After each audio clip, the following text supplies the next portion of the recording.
Hello everyone, this is Sam of Historiansplaining. A historian tells you why everything you know is wrong. These lectures are on SoundCloud, Spotify, and other platforms, and if you can help to keep them coming, please go to my Patreon page. The link is in the description. And if you sign up as a supporter at any level, even if it's just $1 per month, you can hear all of the patron-only lectures, including my previous one on the concept of the Industrial Revolution. But now I'm going to go back to the ongoing series that I've been working on this year, which explores the early beginnings of colonization of North America. And this will be on French Canada, specifically French Canada Part 1, Unlocking the Gates of the Continent, 1608 to 1648. And this lecture is brought to you by the American Southeast, and I'll explain at the end what I mean by that. But French Canada is very significant as a colony. It started off just as an offshoot of the colony of Acadia to the east on the Atlantic coast. And it started with Quebec as just another small French outpost that was trying to move further inland and get closer to the sources of furs, the big trade item that the French were obtaining in North America. But from there, it gradually grew into a major commercial and settler colony. It became much larger than Acadia or Florida either, for that matter. And it was not as large as Virginia, the last colony we talked about, but it was at least on the same order of magnitude. It was over 10,000 people by the end of this century, and it was far more important than Virginia strategically, really the most important colony for controlling access to the vast interior of North America.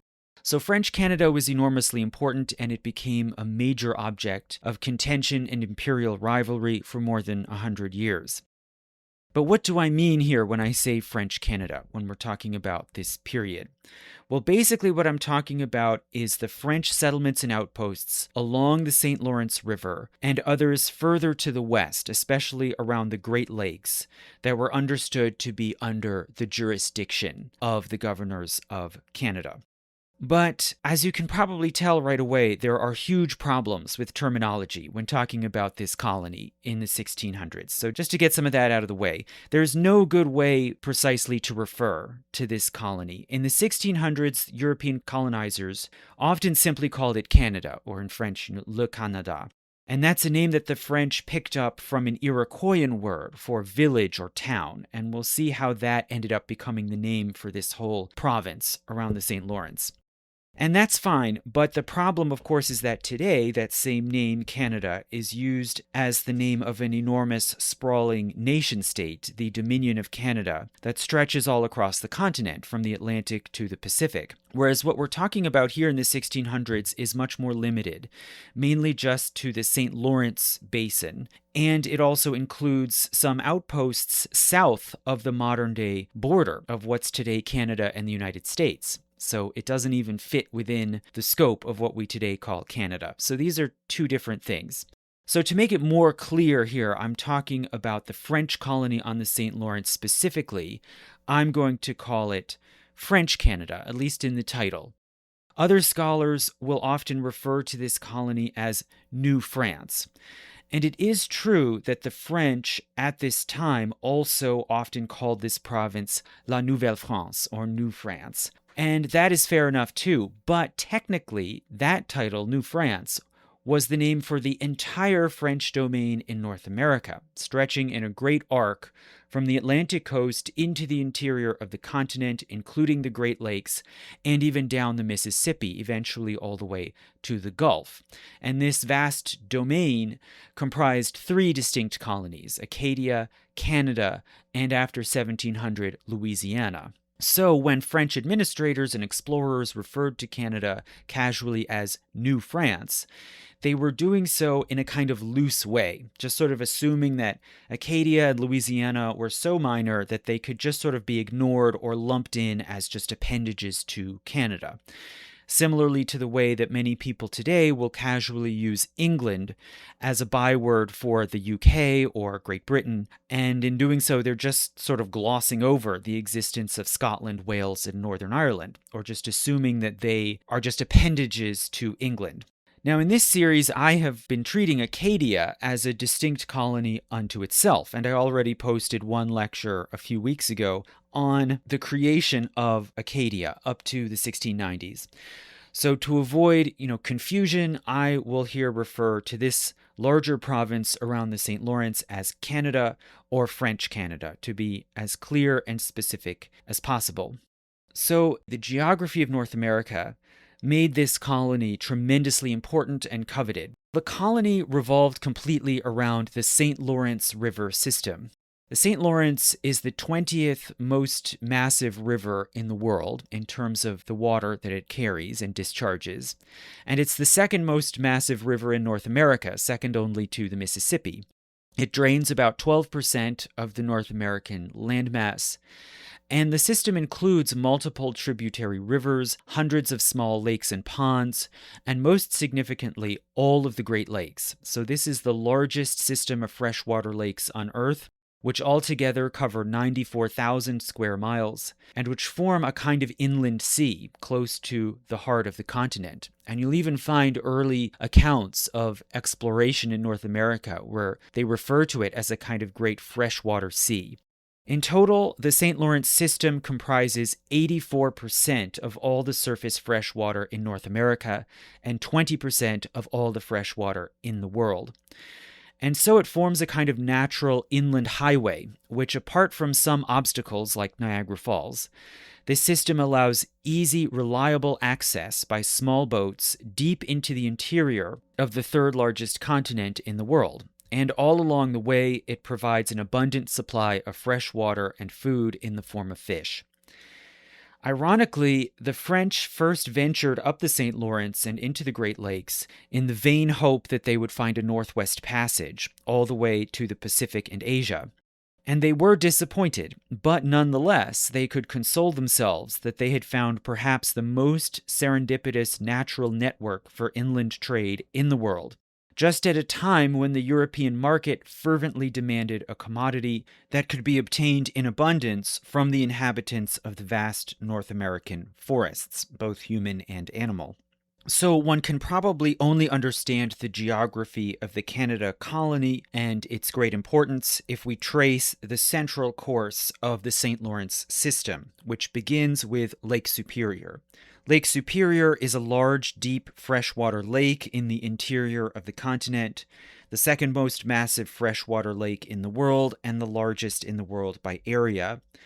It was originally formed by volcanic activity, and it has very rugged, rocky shores with a lot of minerals like copper and mostly covered in piney forests. Lake Superior then drains into a series of 4 more Great Lakes. All of these are shallower, formed by the weight of glaciers pressing down upon the land. In the Ice Age, none of these are quite as large as Lake Superior, but they are all still large. All of them are among the top 15 largest lakes in the world.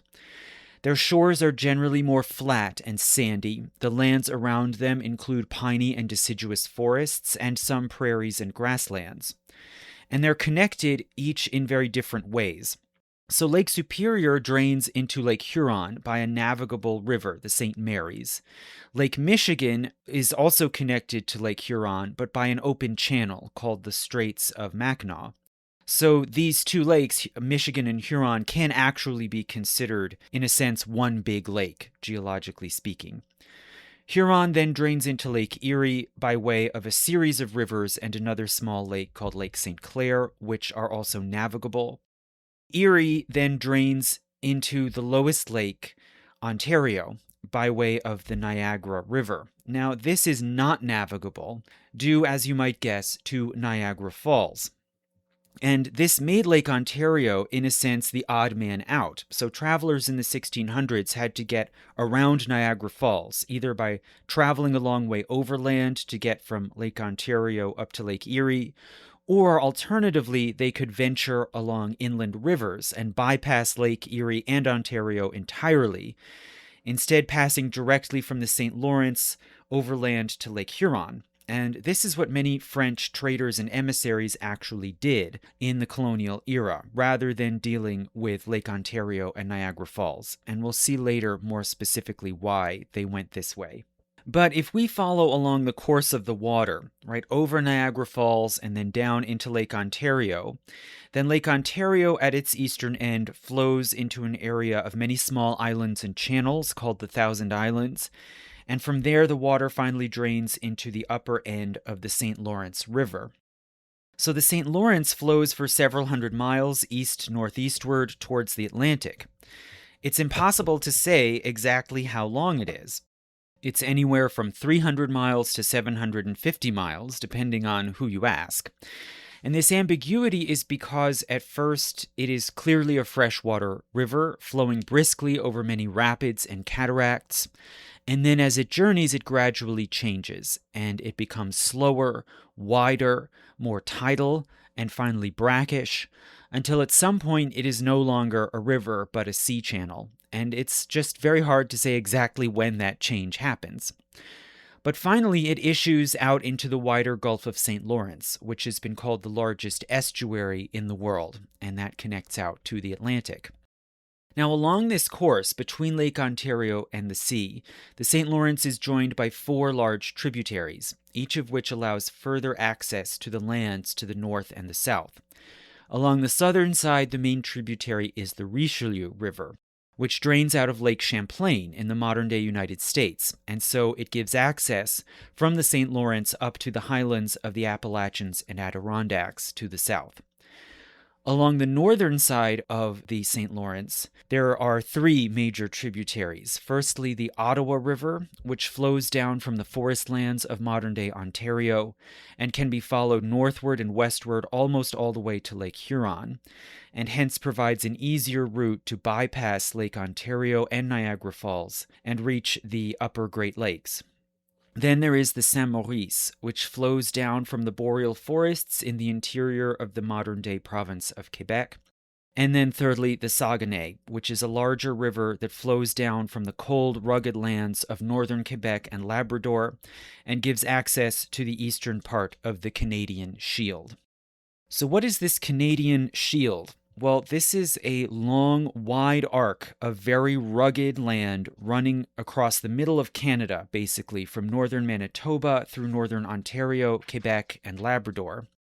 And it is a land with a harsh, cold climate and very rocky terrain, with bands of craggy hills and mountains, and narrow valleys with shallow soil, piney woods, patches of bog and swamp, and many thousands of lakes, ponds, and rivers.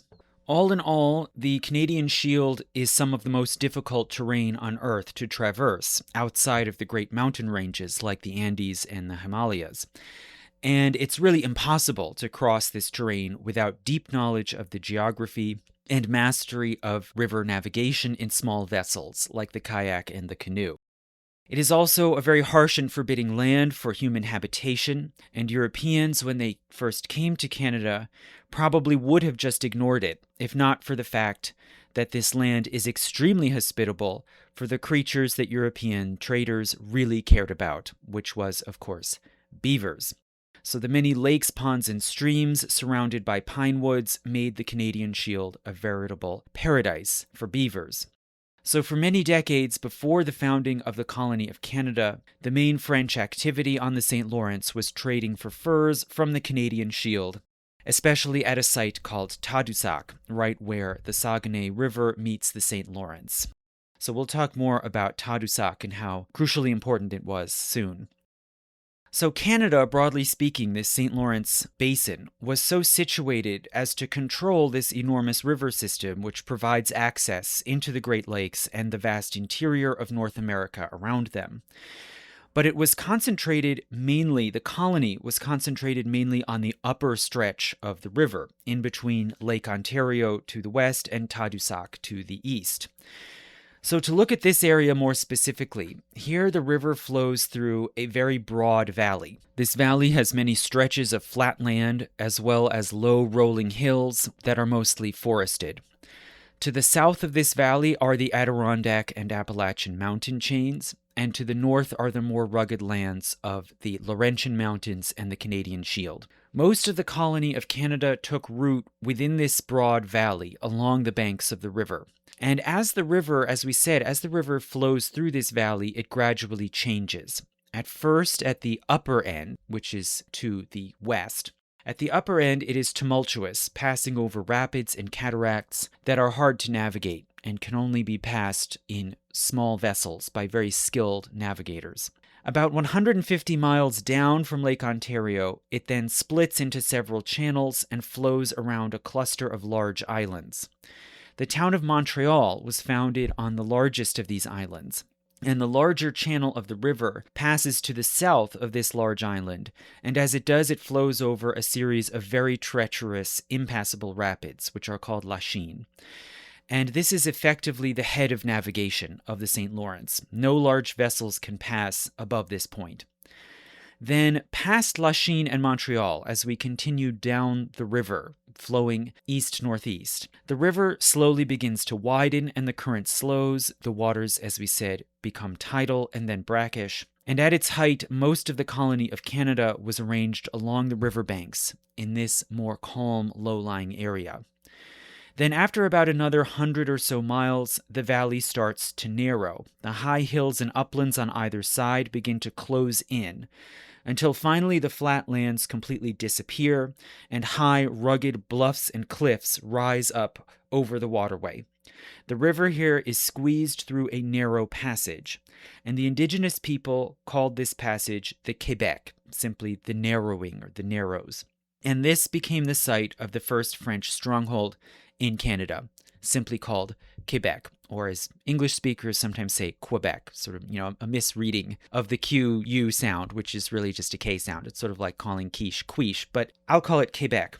So the first French stronghold in Canada was sited at this site, such that the cannons on the walls of the fortifications could fire onto ships in the channel, and so could control access to the river. So Quebec was in this way the key to the whole system, a sort of gateway to the entire continent. Now, who were the inhabitants of this land? Well, as of about 1500, and the time when the first European contacts were made in this region, the lands around the St. Lawrence were inhabited by various different tribes and nations speaking many different languages. But they could be broadly grouped together into two main ethnic linguistic families. So along the St. Lawrence River, within that low-lying valley, most of the inhabitants were Iroquoians. So the river valley includes a lot of arable land, and Iroquoian peoples tended to live by a combination of hunting, gathering, fishing, and farming, including the cultivation of the Three Sisters, maize, beans, and squash, in intercropped fields, which would be tended and harvested by the women of the tribes. Most of these Iroquoians lived in and around large permanent villages or towns. And specifically, these included, on the high bluffs over the Narrows, a town called Stadacona, and then further upriver, on the high ground in the island of Montreal, another town called Hochelaga. And there probably were many other such villages and towns that weren't as immediately visible from the banks of the river.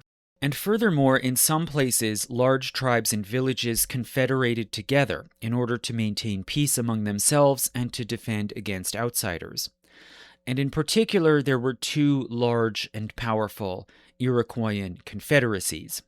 One of these was located in the lands between Lake Ontario and Lake Huron, in what is today southern Ontario. And this confederacy was the Wendat, sometimes also called the Huron, and the land that they inhabited was called Huronia. And this confederation comprised 4 large tribes, each of which had several sizable towns and villages, with populations numbering in the thousands. Then also in the lands south of Lake Ontario, in what is today New York State, there was the Haudenosaunee, or people of the Longhouse. And this confederation comprised 5 Iroquoian tribes, hence it's also called the Five Nations, or most commonly in English, it's called the Iroquois Confederacy. But that's really a misnomer. I'm going to call it by its real name.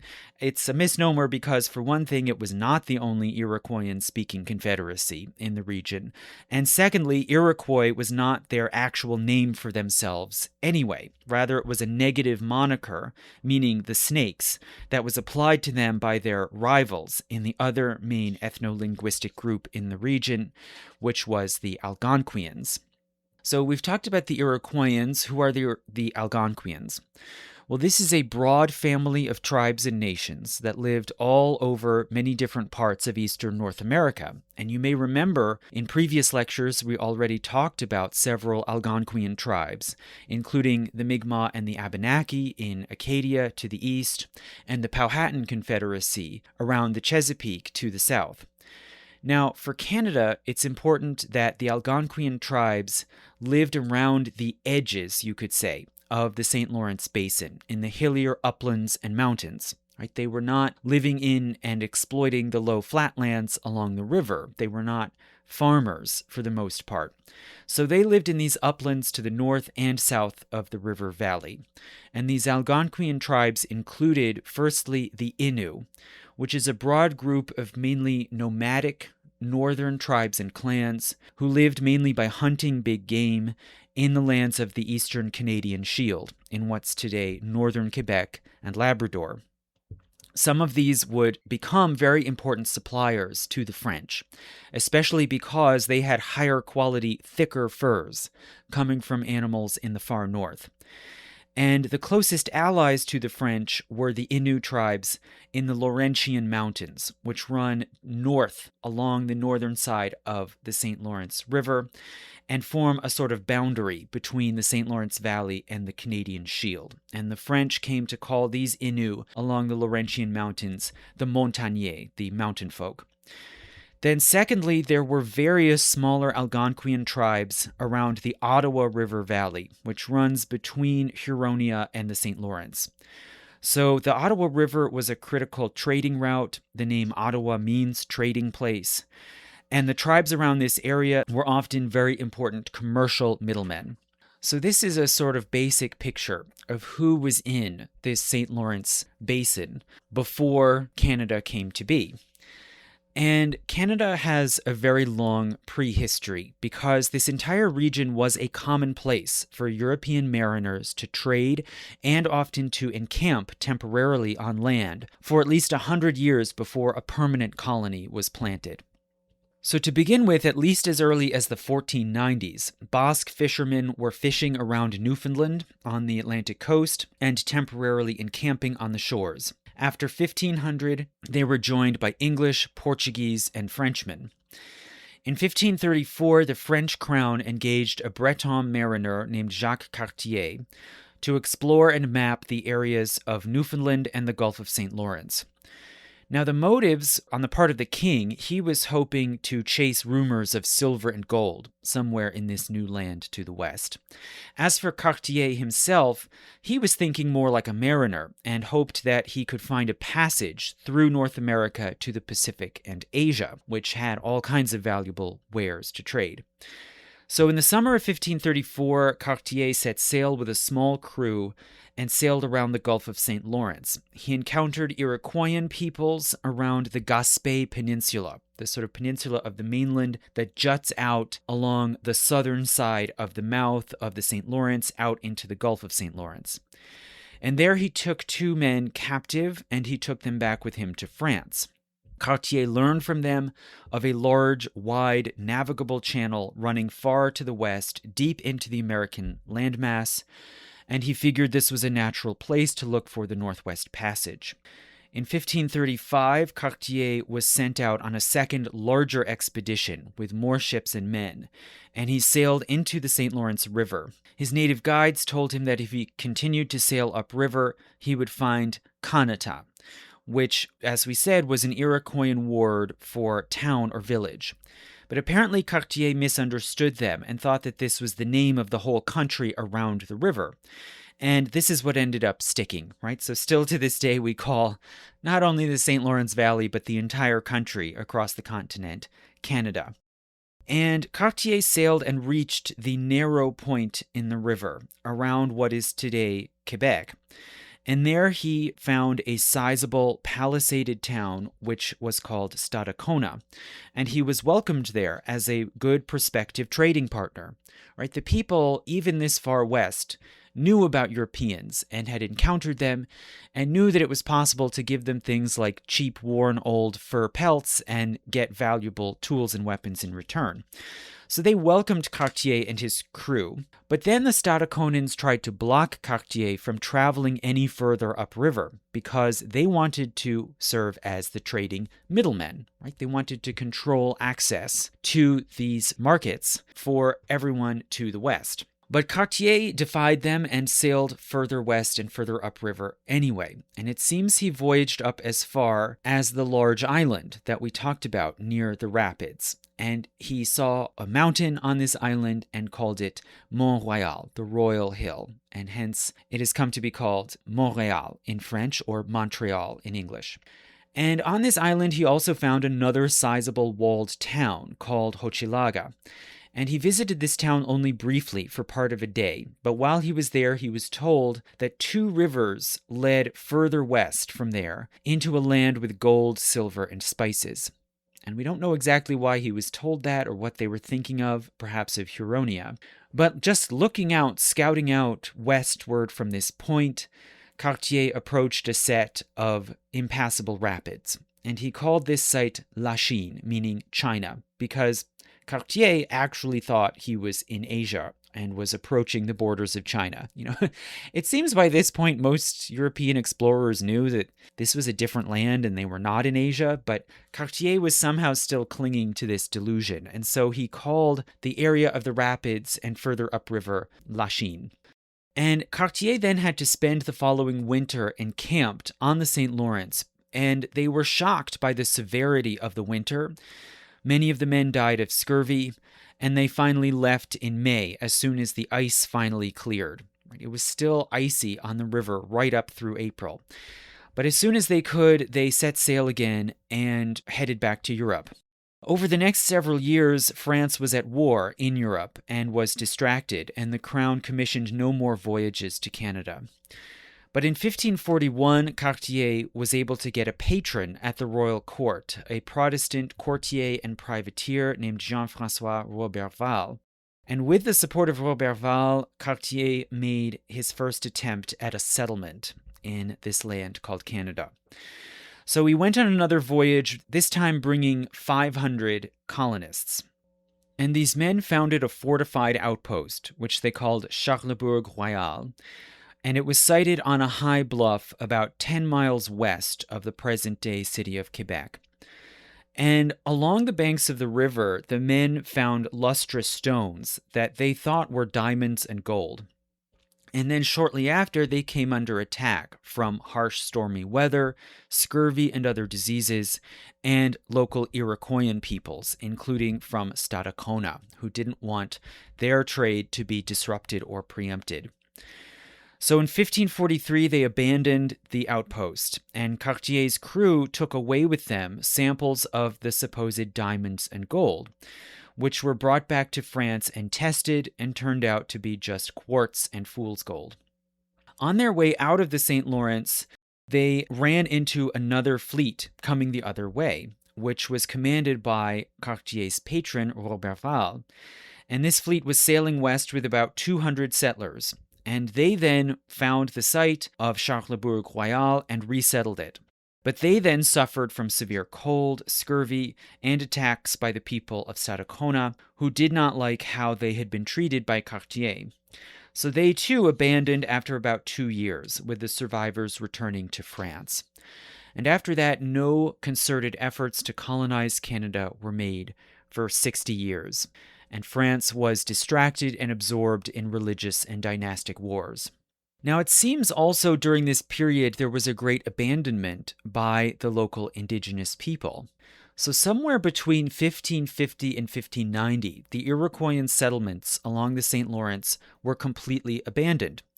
It's unclear why this happened. There are different possibilities.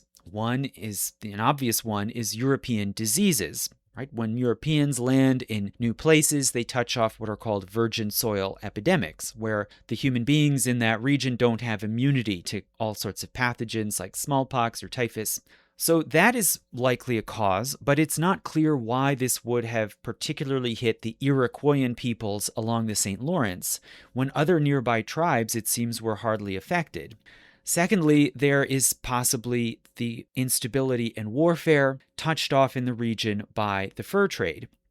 So demand for furs in Europe was rising at this time. And one thing that Europeans sometimes traded to peoples around the Gulf of St. Lawrence was weapons. Not so much firearms, but more iron and steel weapons like axes, swords, daggers, etc. So this may have given certain Algonquian tribes, like the Innu, a big upper hand in their conflicts with the Iroquoians in the St. Lawrence Valley, and it may have encouraged them to attack and drive the Iroquoians southward out of the valley into the Appalachian uplands in order to basically clear the field and control the fur trade. But many scholars argue that the trade in iron weapons and in furs was really too small and too far away to the east for it to have had this cataclysmic effect all the way upriver as far as Hochelaga. And there is no archaeological evidence showing that there was some massive war or campaign involving guns or steel axes. A third possible cause is climate cooling. So this period, especially after 1560, was the beginning of a broad shift in climate, which would soon lead into what historians call the Little Ice Age in the 1600s. And Europeans, for their part, started noticing more deeply cold winters in Europe in the 1560s.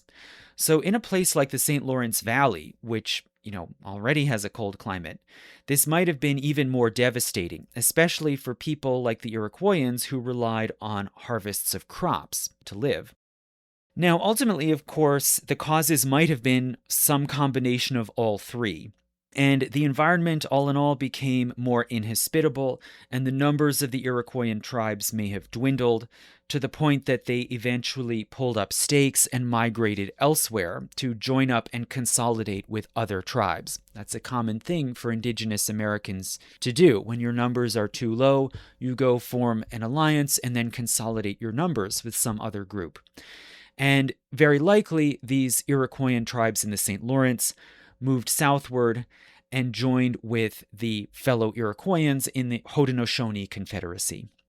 But we don't know that for sure, and regardless, European fishermen sometimes ventured up into the St. Lawrence and went ashore to dry fish, as they had done for many years in Newfoundland, and there they traded with local people. When they sailed along the river, sometimes savvy native traders would signal to them and flag them down by holding up worn beaver pelts on sticks, like, we've got some of this stuff you want, and that could lead then to trading parleys on shore. And the Europeans here found that there were no permanent villages or settlements that they could see anywhere along the river. They had all disappeared. And the people that they met along the river were usually sojourners coming down from the north, especially so-called montagnais. And the riverbanks seemed to be a kind of insecure no man's land that no tribe occupied, but rather that all agreed to use as a neutral ground for trading and raiding. As for these Europeans who ventured up the river, there was this sort of national split where the Portuguese, the English, and the Welsh mostly stuck to fishing, especially in Newfoundland and the Grand Banks. And who was going upriver and seeking out furs, it was mainly French and Basques. And after about 1580, the demand for pelts in Europe increased even further as the fashion for beaver fur hats spread through Europe. And trade became more intense. More adventurers started to specialize specifically in the Canadian fur trade and came to know the geography very well. Some started to learn the Algonquian trade pidgin that native merchants tended to use along the river. And the European traders began to offer more valuable goods, including good iron tools and cooking vessels like cauldrons, and weapons like knives, axes, and swords. Some tribes, especially to the north, began to reorient their economies away from local subsistence towards trade. So they might not spend as much time and effort on, say, hunting elk for food or gathering wild plants and fungi. They became more focused on beavers and other animals that would provide valuable pelts. And in return, they would get these European tools and foodstuffs, such as grain, dried fish, and peas. In 1585, a nephew of Jacques Cartier, named Jacques Noël, saw a great opportunity in Canada, and he sought to pick up where his uncle had left off decades before. He again traveled up the St. Lawrence River and found the ruins of Cartier's forts. He landed again on the island of Montreal and climbed up the mountain to scout the lands beyond. He then persuaded the crown to revive the trade monopoly that they had given to Jacques Cartier and to basically just transfer it to him as Cartier's presumptive heir. But merchant companies in Brittany objected, arguing he was not the real heir of Cartier. He was just some random nephew. And this is another instance that we'll see as a pattern where if one trader adventurer gets a foothold and some support in colonizing in Canada, then other merchants in other rival towns in France would undercut them. So the merchants of Brittany objected, and in 1588 the crown canceled the monopoly, once again allowing free, unrestricted trade. So Noël's failed endeavor showed some of the recurring problems and obstacles that the French faced in the fur trade. So what are these most important recurring problems? Well, one is just the harsh climate. Traders often stayed over for a few weeks at a time and became diplomatic guests of one tribe or another, but it was almost impossible for them to survive the winter. It seems one Basque merchant may have actually managed to do so at some point in the 1580s, but the French really remained ignorant of how bad the winters were. They naively assumed that the climate should be similar to the equivalent latitudes in France. They didn't realize that Europe is warmed by ocean currents, and the North American landmass is far colder. Still, they did manage to hold recurring seasonal trade at Tadoussac.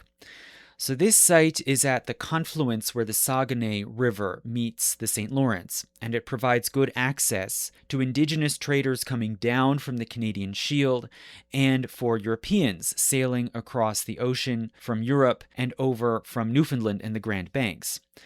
It was a juncture of not only these two rivers, but also of different terrain and tribal zones.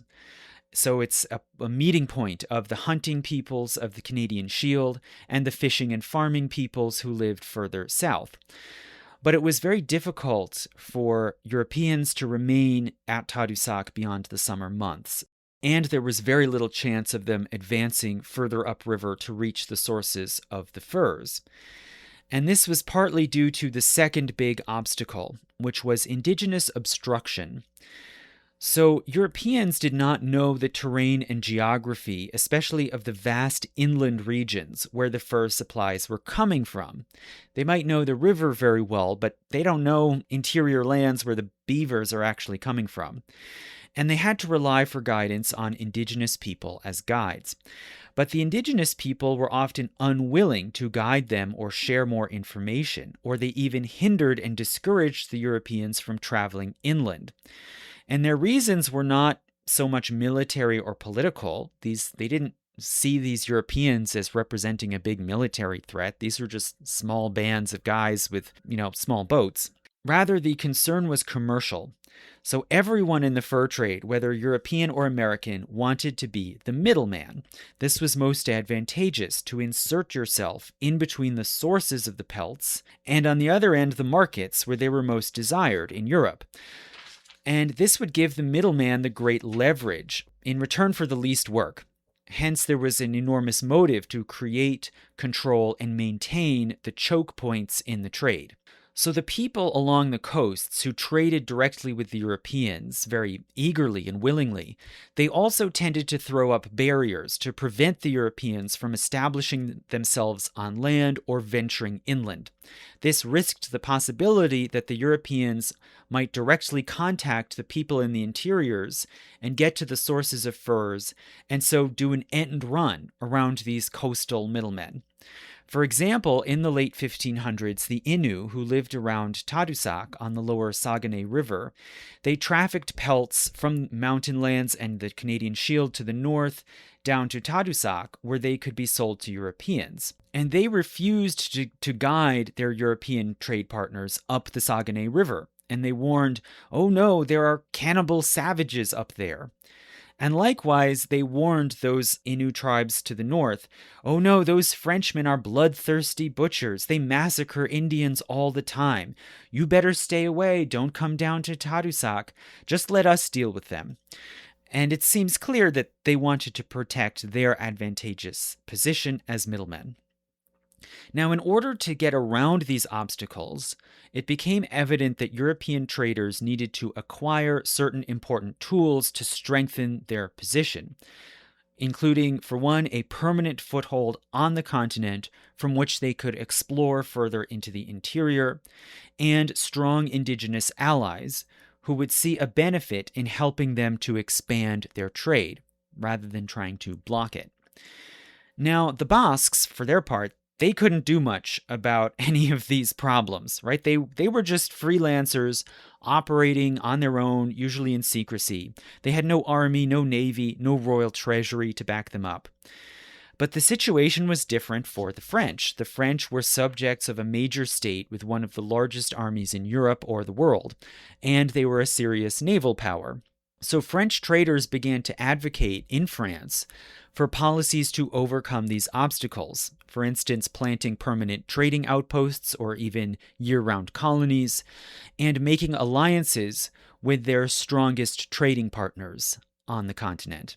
But still, the French were embroiled in internal religious and dynastic struggles. There were constant conflicts with their rivals in Europe, including the Habsburgs and the Holy Roman Empire.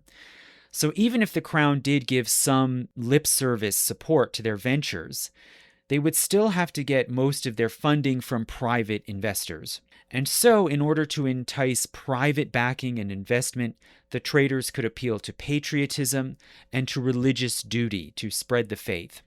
But still, there would have to be at least some reasonable prospect at making a profit and recouping the costs of such a venture. So the profits of the fur trade had to be great enough and reliable enough to be worth the risk. And hence, before any colonization effort could be undertaken, the French had to tackle a third major obstacle. And that was the high price of furs due to competition among buyers.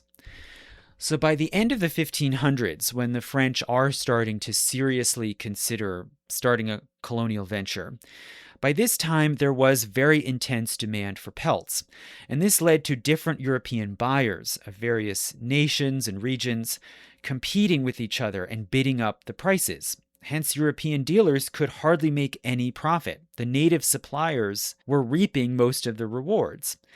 So in effect, the profits for the Europeans were too low for any big financiers or governments in Europe to invest much capital to expand the trade, much less to create colonies. Hence, this is where the French crown could step in. They could act to artificially suppress prices by creating a monopoly. And to create a monopoly, the French state must, for one thing, try to shut out competing European nations like the English and Dutch out of the fur trade. And secondly, restrict the French fur trade by creating a commercial monopoly where only one merchant or company and those that they authorized would be allowed to trade for furs, thus eliminating competition. So this was done sporadically through the 1500s. With grants to adventurers or small companies, beginning as we mentioned with Jacques Cartier, and then again with his nephew Jacques Noël. And there was a sort of understood reciprocal agreement where these private traders and companies would colonize and evangelize in America. So in a sense, these monopolies were a mechanism by which the crown leveraged its military and legal power to concentrate the profits of the fur trade in the hands of specific French clients, who then in turn would further the state's strategic goals of creating colonies, seeking a Northwest Passage, and spreading the Catholic religion. But the downside was that these monopolies were always controversial and contested. The mercantile class was divided and riven by bitter rivalries, including regional rivalries like between Normandy and Brittany, and religious rivalries between Catholics and Protestants. So the Protestants were a small minority in France, but they were very strongly represented in trade. Right? Protestantism really took hold among the urban mercantile class. And these Protestants were intensely distrusted and resented by Catholics. So whenever a monopoly was granted, the parties that were excluded from the monopoly, like companies of merchants in a particular region or city, they would have great motivations and opportunity to undermine it or have it abolished. And they were based back in France, while the adventurers who held the monopolies were supposed to be voyaging away to America. And as soon as they set sail, their rivals back in France are snapping at their heels, trying to get their monopoly revoked. So monopoly rights were handed out among a sort of rotating gallery of minor nobles, officers, and courtiers, and then were frequently canceled, revoked, or double booked, leading to conflicting claims. As we saw in 1585, the King Henry III granted a monopoly to Jacques Noël, but canceled it just 3 years later. Then again in 1598, it was granted to an obscure nobleman named Troilus de Mégué, who got a monopoly and a title as, quote, Viceroy of New France. Very, grandiose name. And he then set up an attempted colony on Sable Island near Nova Scotia. It was a very ill-conceived venture and soon abandoned. The following year in 1599, the crown gave a conflicting grant to two other adventurers named Pierre de Chauvin and François Gravé Dupont. And they sent a small colonizing party to Tadoussac, that long-existing seasonal trading post on the St. Lawrence, and they attempted to make a permanent year-round settlement there. But out of the 16 colonists that they put at Tadoussac, only 5 survived the winter, and they immediately abandoned and went back to France. Then in 1602, the trading monopoly and the title of viceroy were reassigned to an admiral named Aymar de Chastes. And Chastes deputized a group of adventurers who again went to Tadoussac, and there they held a large diplomatic feast and established trading relations with local Algonquians, including so-called Montagnais. And this then seemed to open the door to more permanent and regularized trading missions under royal auspices. And Chastes and his associates soon formed some sort of company called the Canada and Acadia Trading Company. But then Chastes died soon after in 1603. So in 1603, the trading monopoly was then passed to Chastes' main lieutenant, Pierre Dugast Sieur de Mons, who, as we heard in the lecture about Acadia, he then created the first lasting French settlement at Port Royal in Acadia. But this colony in Acadia hugged along the Atlantic coast, and it was aimed at fishing as much as or more than fur trading. And Mons was not really interested in grand schemes of exploring or conquering inland or looking for a northwest passage. So a few years later, in 1607, it was revealed that Mons's monopoly had also been revoked. And it was due to the campaigning of Catholic merchants in Normandy who didn't like that Mons was a Protestant. So many of the colonists in Acadia then immediately gave up and returned to France. But one man in the colony of Acadia instead leapt at the opportunity to venture further west up the St. Lawrence, to retrace the steps of Cartier, and to extend the great colonizing venture inland towards the heart of the continent. And that man's name was Samuel de Champlain. So Samuel de Champlain was a very important personage, right? And his name is still famous. He can be seen really as the visionary architect of Canada. And in this way, Canada is, you could say, the brainchild of one person, in a way that was not true of the previous 3 colonies that we've discussed, New Mexico, Acadia, or Virginia. The closest parallel, perhaps, may be Pedro Menendez de Aviles in Florida. But even Menendez in Florida was initially just responding to French encroachment into North America, and he ended up creating Florida as a sort of accidental byproduct of defending the claim to the North American territory. Champlain, by contrast, saw the possibility of a great colony in a promising land, and he acted on his own initiative to try to make this happen. So who is Champlain? Well, his background is quite mysterious. It seems partly intentionally.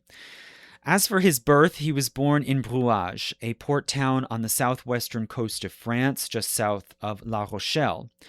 It was a town that was largely Protestant in religion, and it was prosperous from salt production and from sea trading, fishing, and whaling. A lot of the French voyages going to the coast of North America were outfitted and launched from Brouage. According to his later marriage license, Champlain's parents were called Marguerite Leroy and his father a military officer, Antoine de Champlain. Now, it is uncertain exactly when he was born. There are different guesses. The town records of Brouage were destroyed, so we don't know for sure. And it's unknown what his family religion was. The Old Testament first name that he was given, Samuel, suggests a possible Protestant heritage. In 2012, a French genealogist examined the surviving baptismal register from a Protestant church in the nearby city of La Rochelle, and he found there the record of a baptism of a Samuel Chapelot with the same parents' names, and this is dated to 1574. So it's possible that this might be our guy, and that Chapelot is just a variant spelling of the same name, what we now say as Champlain. That sort of thing happened in the 1500s. And if so, then certainly he was a Protestant by birth. But by the time he voyaged to America, he was definitely a practicing Catholic. So he either converted at some point, or he just conveniently failed to mention that he had been raised as a Protestant.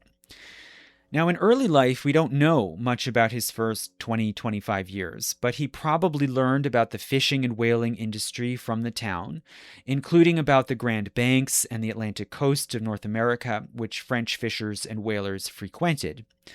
His father and uncle were military officers in service to the crown. And in the wars of religion in the later 1500s, the country, the army, were all split between two religious camps, and each one was led by a rival branch of the royal dynasty. Antoine de Champlain and his male relatives served on the Protestant side, which was led by Henry of Navarre. And evidently, they formed a close personal relationship with Henry and were part of an inner circle around him after he then took the throne in 1589 and became King Henry IV. As for Samuel, by 1595, he had enlisted in the Royal Army, and he soon became a minor officer. In 1597, he served in warfare against Spain, which had intervened in the French Civil Wars and had occupied the city of Amiens in the far north of France. And in this conflict, the French fairly quickly defeated the Spanish, and after peace was concluded, Champlain's father and uncle were commissioned by the crown to take the Spanish prisoners of war and escort them down to Cadiz in Spain, basically redelivering them to Spain. After this, Samuel, it seems, he went along on this trip, and he remained for a time in Cadiz, which was Spain's main port. And he learned here about navigation and more about the lands of the Americas. In 1599 to 1601, he sailed with a Spanish fleet across the Atlantic to the Caribbean and to Central America, and it seems he was the first Frenchman to see many of those distant lands. In 1601, he inherited estates and a pension from his uncle. So now he could stay and live out his life as a wealthy officer and courtier in France. But instead, in 1602, he engaged in service to the Sieur de Mons' company. In 1603, Aymar de Chastes tapped him to serve as a guide and lieutenant to Pierre Gravé Dupont, who was just then setting out on his voyage to America, specifically to the St. Lawrence. And we don't know precisely what Chastes and Gravé Dupont saw in him that led them to commission him for this voyage. Maybe they were just impressed by his experience traveling in America. But regardless, it would turn out to be a very momentous choice. So Champlain proved to be a man of multiple extraordinary talents. For example, he was a formidable and unflappable navigator. He ultimately made at least 27 Atlantic crossings. Most of them he was in command, and he never lost a single vessel other than one that he intentionally scuttled on shore during a storm. He was an excellent geographer and cartographer. He produced maps of the Atlantic and of the Americas that were more accurate and precise than anyone else would produce for generations, and that are still marveled at for their precision and accuracy. He was a courageous and talented military tactician capable of winning even when outnumbered, on land as well as at sea. He was a good linguist and ethnographer, a canny diplomat. He could manage relations with indigenous people, with European allies and rivals, and he had a kind of talent for getting along with almost anyone. He was an excellent writer who produced 6 books full of rare information and insight, some of which are still read today and are certainly important historical sources. And he was something of a visionary and idealist who projected hopes and dreams onto the American continent. His main weakness was that he was not so good at flattering or mollifying patrons in Europe, and so he was not a great fundraiser. But regardless, other people often could take care of that in his place. And in 1603, Champlain sailed with Gravé Dupont from France to North America, ostensibly to search for sites for a possible settlement. He soon became the main guiding spirit of the expedition. He tried to retrace Cartier's steps. They reached the St. Lawrence and landed at Tadoussac, and it happened that they came upon a meeting of native chieftains from all over the region who were celebrating a recent victory against the Haudenosaunee Confederacy. And Champlain immediately hit it off with them and made several important diplomatic contacts that would be very useful in the coming years.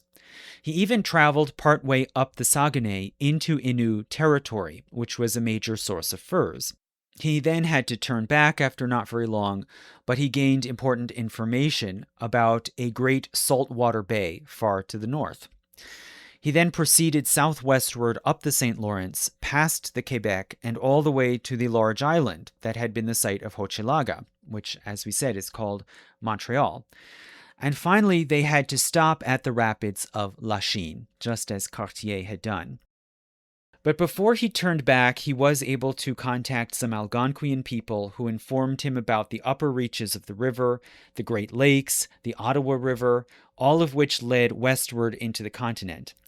So there were promising signs of water routes reaching into the landmass, linking the ocean to the vast interior or possibly even beyond to the Pacific.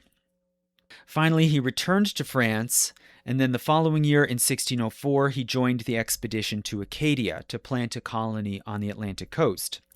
And Champlain's role in this Acadia undertaking was mainly as an explorer and first diplomat. For example, in 1604, he made contact with the native people on Mount Desert Island in what's now Maine. And in 1605, he sailed all the way up and down the Gulf of Maine and the Bay of Fundy, scouting and mapping good harbors. And it seems at this time he had a sort of developing vision. So Champlain, in addition to being a good navigator, he was highly literate, well-read, and he corresponded with leading French humanists. He was very much aware of the devastation that had been wrought in France by the wars of religion, and he began to imagine a sort of interreligious coexistence and to see the New World as a place where the conflicts of the Old World could be left behind. It could be a place of interreligious peace and harmony. In 1607, Champlain learned of the cancellation of the Sieur de Mons' monopoly, and this pulled the financial rug out from under the colony. It was uncertain if it would be viable at all going forward. Now, with intense lobbying, Mons was able to get his monopoly renewed for 1 more year. So Champlain used this narrow time window to plan a last-minute expedition to Canada. And he gathered a company, and in the spring of 1608, he headed west back up the St. Lawrence. And there he landed and founded a permanent outpost at Quebec on the shores of the river along the narrow straits. And at first, this was basically just a warehouse for supplies and trade goods, and a communal residence called l'habitation, or the habitation, and some small outbuildings. There weren't even any private homes or farms or anything like that. Later, in 1608, Mons' monopoly finally expired, and the fur trade was now legally thrown open once again to all. And so Mons reluctantly handed over command of Port Royal to his subordinate Poutrincourt, and he prepared to leave and go back to France. It was unclear whether there was any real point in trying to carry on this colonizing venture. But the outpost at Quebec had great advantages, even over and above Port-Royal. For one thing, its powerful strategic location. It was far upriver, allowing colonists to bypass the traders at Tadoussac and get closer to the sources of the furs to the west. It was highly defensible, and with cannon, it was capable of firing upon ships passing through the straits, and so could control access.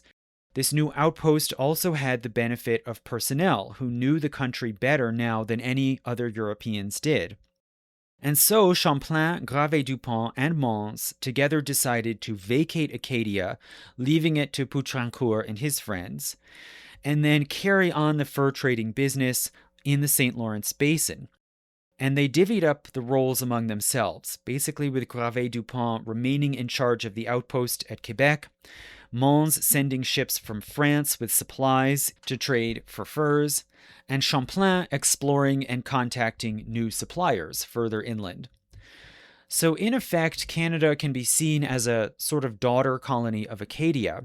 It began as just an offshoot of the first colony, technically created under the same charter, but over the course of the 1600s, it would far outstrip its mother colony to the east, and it would become, as we said, one of the largest and most important colonies in North America. But in these first few months, it was still a very fragile and precarious undertaking, and the Basques and the English certainly would want to undermine it, or if they could, even seize control of it. So it's perhaps not surprising in July 1608, Champlain learned that 4 members of his small party had been plotting to overthrow him, kill him, and make a quick fortune by selling the outpost to the Spanish, the English, or the Basques. So, learning about this, Champlain then invited these 4 disloyal officers to dinner on a boat on the river. He then arrested them, had the main ringleader executed and his head put up on a pike, and the rest he sent back to France to be tried. In the autumn of 1608, Gravé-Dupont left the colony and returned to France to get more supplies and raise more investments. And for winter, he left the base in the charge of Champlain with 27 men. Over the course of the winter, most of these men died of scurvy and dysentery. Only 8 survived into the following spring. So this was a loss, comparable to that earlier failed colony at Tadoussac. But nonetheless, Champlain was resolved to hang on, and the tiny outpost survived even into the following year. And in order to secure this colony and make it actually viable, Champlain was determined to redirect the fur trade from the north and the west into Quebec and away from these other outposts like Tadoussac. In effect, they would have to try to create their own monopoly through the force of exploration, diplomacy, and if necessary, war. So they decided to use their military abilities to forge an alliance with important suppliers, including the Montagnais and other Innu tribes to the north, the Algonquins, the Abenakis, and other related Algonquian peoples to the east and the west, and other Algonquian and Iroquoian peoples even farther to the west around the Great Lakes. And most important of these would turn out to be the Wendat, that Iroquoian confederation living along the northern shores of the Great Lakes, especially Lake Huron. So these Wendat and the Algonquians in the St. Lawrence Valley had, for their part, they'd been coming under increasing attack by the Haudenosaunee, their main rivals to the south, especially the Mohawks. So this was the very warlike tribe that lived at the eastern end of the territory of the Haudenosaunee. And they had driven the western Abenaki out of their former villages around Lake Champlain, and now they would frequently descend from the area of the lake to raid into the St. Lawrence Valley and even the Great Lakes. So in early 1609, Champlain met with major leaders of several Algonquian tribes around the Ottawa River and emissaries from the Wendat, and he offered them an alliance and support in their fight against the Mohawks. And they all agreed then to go on the offensive. So this cemented a new coalition, which historians have called the Laurentian Coalition, basically comprising the Innu around Quebec and Tadoussac, the French, the other Algonquian peoples around the Ottawa River, and the Wendat. And so this coalition basically aligned along an east-west axis defined by shared opposition to the Haudenosaunee to the south. So in the early summer of 1609, the first campaign by this coalition began. On June 28th, Champlain led a party of several hundred Indian allies and a few French fighters out from Quebec. They proceeded southwestward up the river and then turned south, venturing up the Richelieu River towards Lake Champlain, which was the main forward base of Mohawk power. They explored around the lake. Champlain became the first European to map it. But they could not find the Mohawks. They were missing. And after some weeks, most of the Indian allies left and headed back north to their homes. So Champlain was left with only about 60 Indian fighters and a few Frenchmen. Finally, on July 29th, near the western shore of the lake, Champlain's company ran into a large force of over 200. And despite being outnumbered, the Algonquian group attacked the Mohawks with clubs and arrows, while Champlain himself fired his large arquebus. And according to his account, he shot and killed 3 Mohawk commanders. The Mohawks were soon defeated and had to retreat. And although they withdrew to lick their wounds, nonetheless they would watch and wait for a chance to strike back. In 1610, a Mohawk party moved quickly northward down the Richelieu and invaded the St. Lawrence Valley, but Champlain was able to rally together with nearby Algonquian allies. They intercepted the Mohawk at the mouth of the Richelieu and again defeated them. So this brief war had reverberating effects. For one, it demonstrated the technological power and skill of the French, which could overcome superior numbers. The Mohawks and other Haudenosaunee, it seems, were intimidated and withdrew southward for a number of years. Secondly, it made the 5 nations of the Haudenosaunee into bitter, lasting enemies of the French. And they held back for some years, but recognized that they too would need European allies of their own if they were to get revenge on their enemies to the north. And their opportunity appeared just a few years later, when the Dutch, under Henry Hudson, began setting up seasonal fur trading posts along the Hudson River. So now the Haudenosaunee had their own European contacts to trade with for weapons, and they began obtaining and mastering firearms. Now, thirdly, a third effect of this early war was that it cemented a firm alliance between the French and the Algonquians of the upper St. Lawrence Valley, who would also become major trading partners for decades to come. Now also, in later 1610, just in the months after this last engagement on the Richelieu River, Champlain journeyed up the Ottawa River and met with important Algonquian chieftains. And he conducted a kind of guest or hostage exchange, depending on how you look at it. But as a sort of diplomatic exchange, Champlain assigned his young associate named Etienne Brulé, who was aged about 19 or 20, to live among the Algonquians. In return, Champlain took the younger brother of an Algonquian chief into his custody, and later back to France.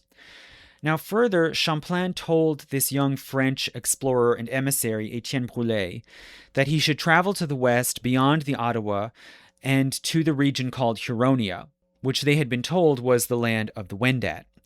So the Wendat, as we mentioned, were a confederation of Iroquoian tribes living in the regions around Lake Huron and Georgian Bay in what is now central Ontario. And they were a very important trading power with several large towns with over 2,000 people each and a total population of probably around 30,000 and an extensive trading network reaching west of Lake Superior and northward all the way up to James Bay and Hudson Bay. Although the Wendat were a confederation of Iroquoian tribes, a lot like the Haudenosaunee, nonetheless they were sworn enemies of the Haudenosaunee and competed with them for territory and for control of the fur trade. So Brulé was instructed to, if possible, go to Huronia, learn their language, and act as a kind of combined trader and ambassador, what the French came to call a coureur de bois, runner of the woods. So this set a precedent for relations with many native trading partners. Trade would be underpinned by complex diplomatic relations and sometimes also by marriage, just like it had been in indigenous North America for centuries. So over the following several years, Brulé fulfilled his instructions and more. He learned the Wendat language, took on their dress and customs, laid the groundwork for an alliance with France, and journeyed with Wendat guides all around their trading zones. And it seems he became the first European to see Lake Superior and probably Lake Michigan too.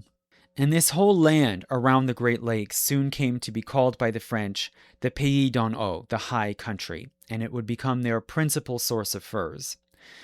So all of this was happening far away from Quebec and Champlain, and meanwhile, through the early 1610s, Champlain attended to the trade and security needs of the outposts in the St. Lawrence Valley. He again traveled to the island of Montreal and set up a temporary seasonal outpost there at a point on the river called Pointe-à-Calière, and this became a long-time site of fur trading between the French and the natives for much of the year. There was also a governmental reorganization. So in 1612, Mons and Gravé-du-Pont persuaded the French crown to extend patronage to their endeavor. And the king named his own relative, the Prince de Condé, as Viceroy of New France. So under this prince's sponsorship, they organized a new trading company called the Company of New France, which raised investments and would manage the colony.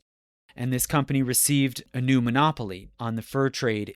In 1613, Champlain had his royal commission proclaimed at Quebec as the new commissioner and representative of the crown, although he did not technically have the title of governor because he was not considered to be high enough status for that title. There also was renewed conflict. The Haudenosaunee, awaiting a chance for revenge against the French and their allies, saw this opportunity with the arrival of the Dutch, who were setting up trading posts on the Hudson, as we said. They gained more access to firearms and knowledge of how to use them, while the French, for their part, were much more tight-fisted. They had restrictions against supplying firearms to the Indians, even including most of their allies, and they would only give guns to Wendat leaders who converted to Catholicism. So soon, over the course of the 1610s, the Haudenosaunee, especially the Mohawk, gained a technological upper hand.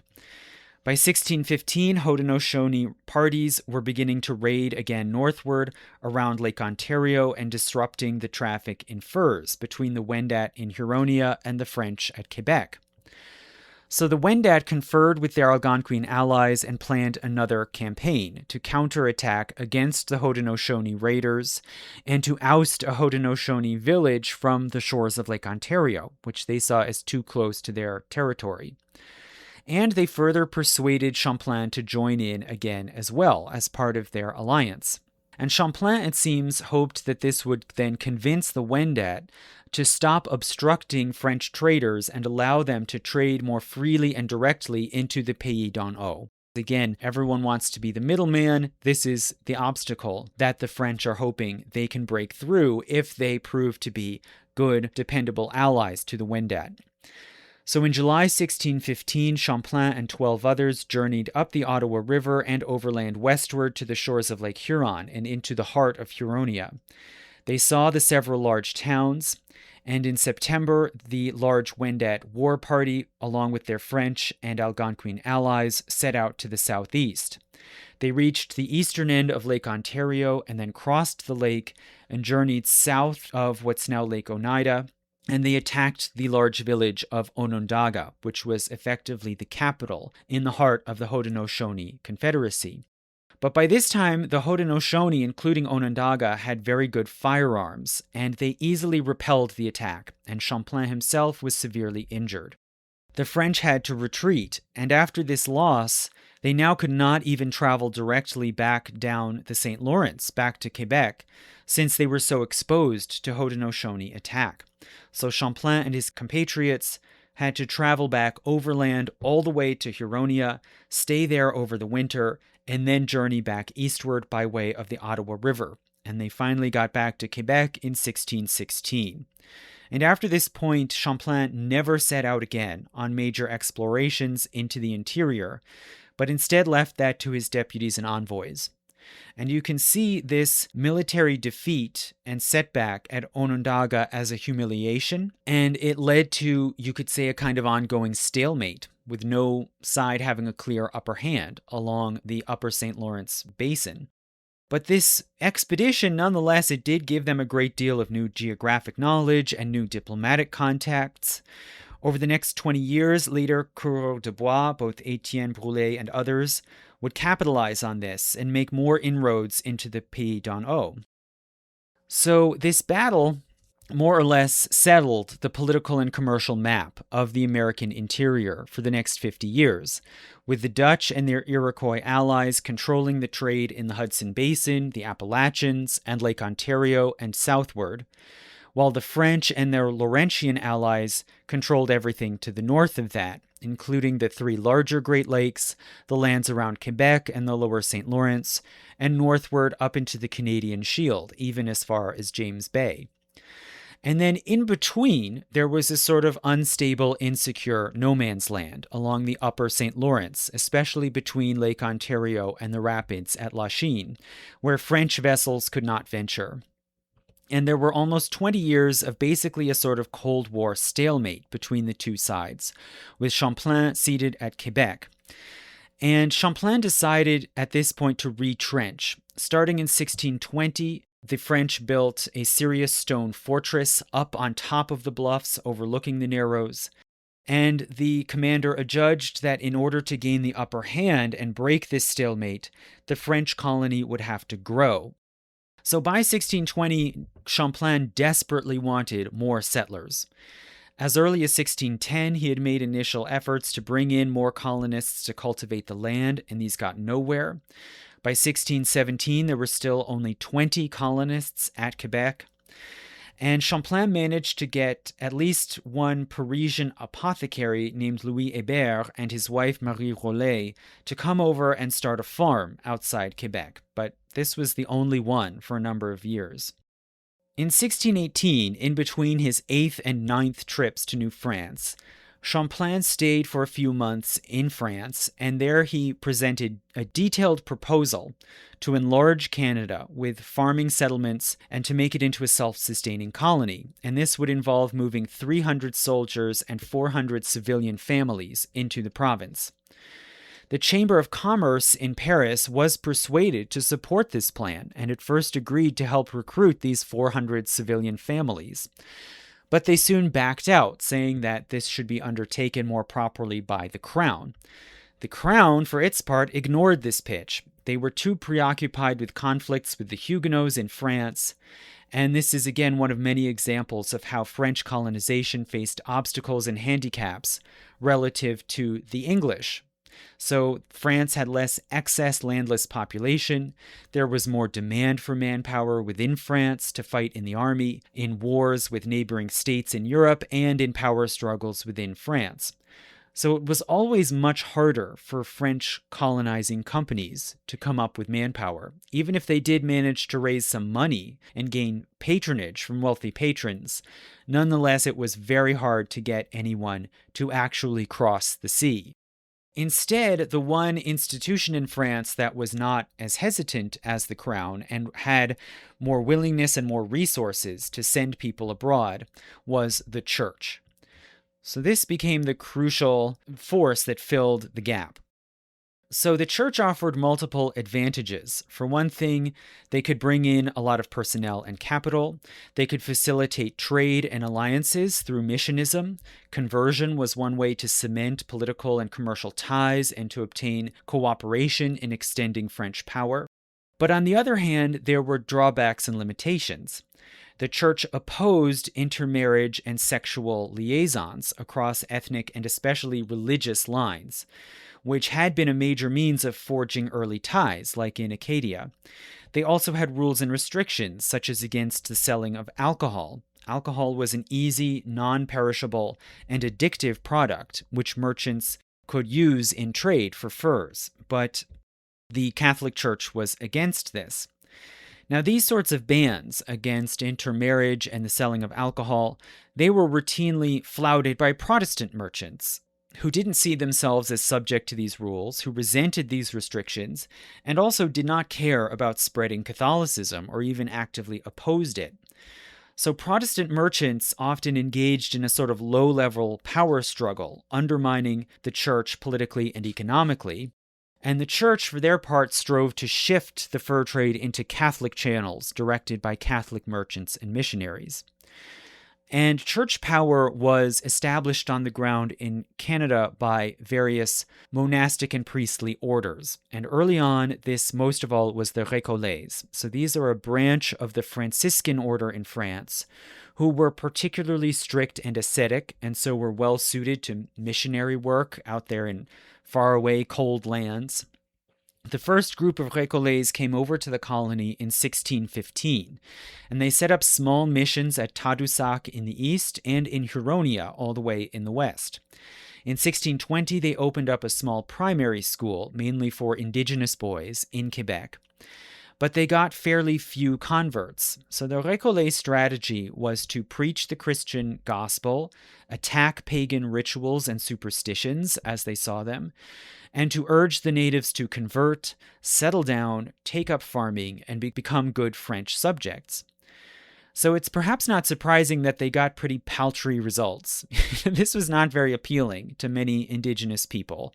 And they also struggled financially, since they were a small order with a strict rule of poverty, and they had very few resources or patrons. So in 1625, seeing that they were not getting anywhere, the Récollets in the colony invited in the Jesuits. The Jesuit order was a much bigger, more powerful order who were collectively wealthy, and they had a very different philosophy. They believed that all religions contained some basic core theological truth. All humans had some innate awareness of God, and so their strategy was to learn about native beliefs and lifeways, including languages, to find commonalities or similarities to Christianity in the native traditions and emphasize those, and then gradually strip away what they considered to be pagan accretions. And later in that year, 4 Jesuit fathers left from Normandy for Canada. And they were led by a main ringleader named Paul Lejeune. So they had a very different outlook and approach. And one of this group of Jesuits that came to Canada was named Paul Ragueneau. He was more of a philosopher and intellectual. And he, for his part, was certain that the indigenous peoples were full-fledged humans with reason and souls in need of salvation. And he famously wrote, quote, "Although they live in the woods, they be nonetheless men." And after arriving, these Jesuit fathers divided up the mission field of Canada among them. So Lejeune, the main leader, who was in his 40s, he went for a while to live among the Innu in the far north, but he hated it, and he soon returned to Quebec after only 6 months, and he seated himself there in the town as the head of the Jesuit mission. Other Jesuit fathers arrived one by one over the next several years and ventured out among the different tribes and began to learn their languages and to take up roles as intermediaries and translators. They then wrote annual reports about their adventures, which were sent back to France, called the Jesuit Relations, and these quickly became famous. They were widely read, and they served to drum up more interest and support for the colonizing venture in France. The Jesuits' biggest project was the evangelization of Huronia. So the Récollets, as we mentioned, had been there from 1615, but had abandoned the field. And the head of the new Jesuit mission into Huronia was a man named Jean de Brébeuf, a young, talented priest from Normandy. And he went into this country in 1626 together with a fellow priest and 7 laymen as assistants. And they lived in a central Wendat town in the middle of Huronia for 2 years. Brébeuf learned the language, even though other priests said that it was remarkably complex and difficult. Brébeuf began to master it, but the Jesuits had to withdraw only 2 years later in 1628, when the colony was under threat from the English. But they would not give up, and they would later insist upon returning to Huronia and resuming their mission, despite or perhaps because of the dangers. So by the mid-1620s, Quebec still had only about 80 people, and only 20 acres were under cultivation, basically just the farm of Mr. and Mrs. Hébert. Meanwhile, in France, Cardinal Richelieu had become the effective ruler of the kingdom, and the cardinal saw the growing English colonies in America at Virginia and New England as possible models. and he began to throw his support behind the idea of building up larger agricultural colonies in both Acadia and Canada. In 1627, Richelieu dissolved the old Company of New France, which still technically existed, and in its place he founded the Compagnie des Cent Associés, or Company of 100 Associates. So as you may be able to tell from the name, this was presented as more of an exclusive club. It had much fewer merchants in it than the earlier companies had had, and instead most of the partners were royal officials and churchmen, and titled nobles also were especially encouraged to join. So this new group saw the colony as an affair of state, not just a mere commercial undertaking. They wanted to see it extend French power and the Catholic religion.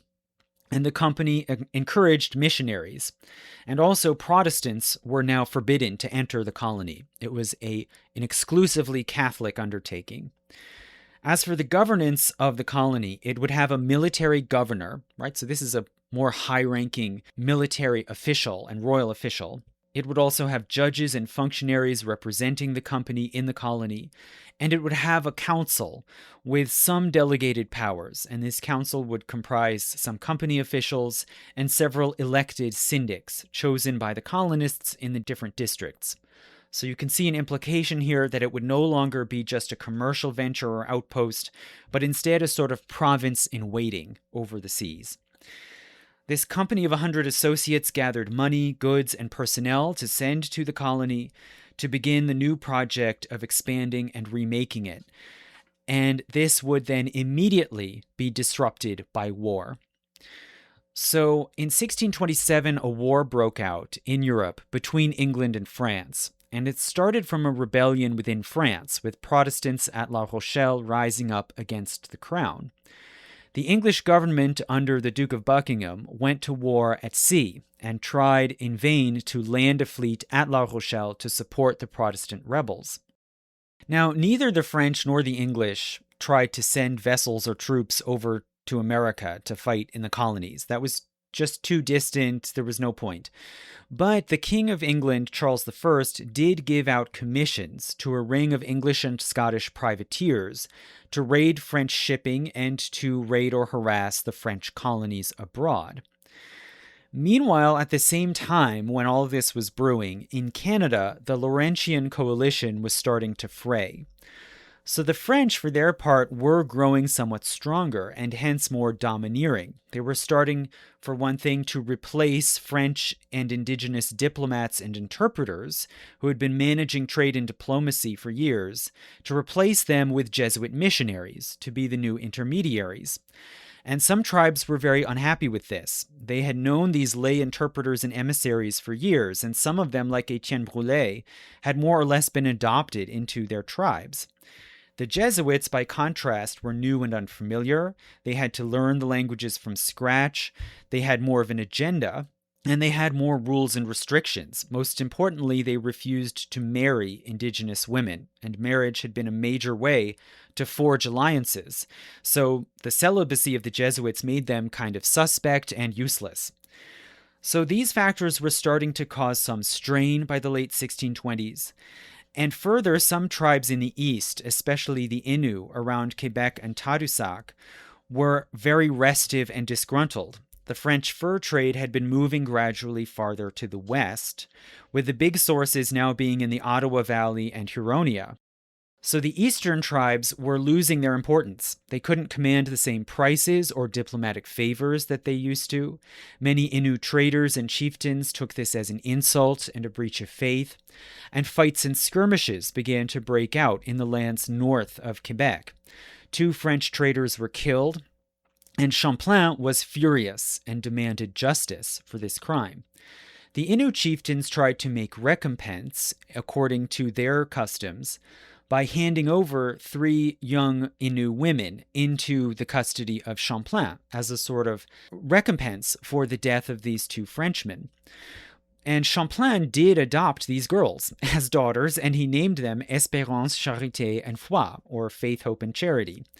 But Champlain did not see this as justice. Rather, he insisted on punishing the killers, and he seized one Innu man whom he blamed for the killings of the 2 French traders. And at this point, the French-Innu alliance had basically broken down, and they were even on the verge of war. Hence, the French were diplomatically isolated, vulnerable, and distracted when in 1628 an English privateer fleet showed up at the mouth of the St. Lawrence. And this privateer fleet soon intercepted and seized the French supply ship that the Company of 100 Associates had just sent to the outpost at Quebec. So the colony was now in dire straits, effectively cut off from France and diplomatically isolated from their closest allies, the Innu. The privateers then advanced and landed and seized Tadoussac, and they easily commandeered control of the trade with the local tribes, who were already disaffected with the French. They held back from attacking Quebec directly, since the colony now did have a large and well-situated fortress, and the English didn't know how many troops might be defending it. But nonetheless, in 1629, the English privateers learned that the English Parliament back home was refusing to fund Charles and the Duke of Buckingham's war for much longer. They were soon going to pull the plug. So the English crown probably was imminently going to declare a truce and end the war. So these privateers, instead of just pocketing their gains and heading home, instead they decided it was now or never. And before their commissions could be revoked, they rushed upriver and surprise attacked Quebec and soon captured it. They then learned formally of the truce in Europe, but this truce did not last for very long. The war resumed and dragged on for several more years, and so the English adventurers got to stay and occupy Quebec indefinitely. And over the next 3 years, the English made a pretty good go of it. They found that a good number of indigenous and French traders and intermediaries were perfectly willing to do business with them, including among them Etienne Brulé, the French emissary and explorer who had been living basically now his whole adult life in Huronia, before he was then unceremoniously dumped by the French and replaced with Jesuits. So Etienne basically leapt at the chance to then make a new partnership and set up trading relations between the Wendat and the English. But still, the English were not able to do quite as well as the French had done because they had much less knowledge of the wider social and political terrain. Now, meanwhile, what about Champlain? Well, after losing control of Quebec and having to flee, he returned to France, and he campaigned vigorously for the French to retake Quebec. And France was at this point winning the war at sea, and the English finally had to give up and sue for peace in 1632. So once the peace was concluded, it came down to a legalistic argument as to whether Quebec should be English territory or revert to France. The English simply argued that they should be able to keep it since it was the spoils of war, and they had taken it fair and square. Champlain argued that when the English privateers had attacked and taken Quebec in 1629, there was at that time technically a truce in place. They hadn't gotten formal word of it yet, but it had been concluded, so technically it was an interval of truce, and so the English had no right to storm or capture the town.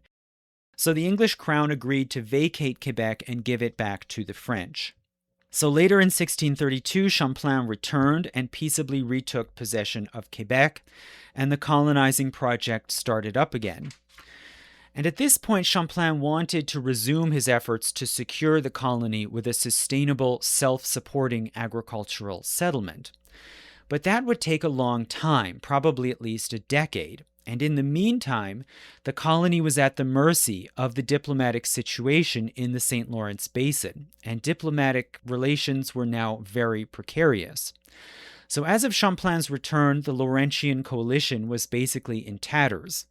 After the 3 years of English rule, it was unclear whether all of these tribes and traders would come back together and renew their alliance with France. Some might plausibly stick with the English or even jump ship to the Dutch. And so things were very much in doubt, and the old translators and intermediaries that they had depended on before to manage relations had proved to be disloyal. In particular, as we said, the old opportunist, Etienne Brulé, who was still out there in Huronia, and the French had basically cut him loose.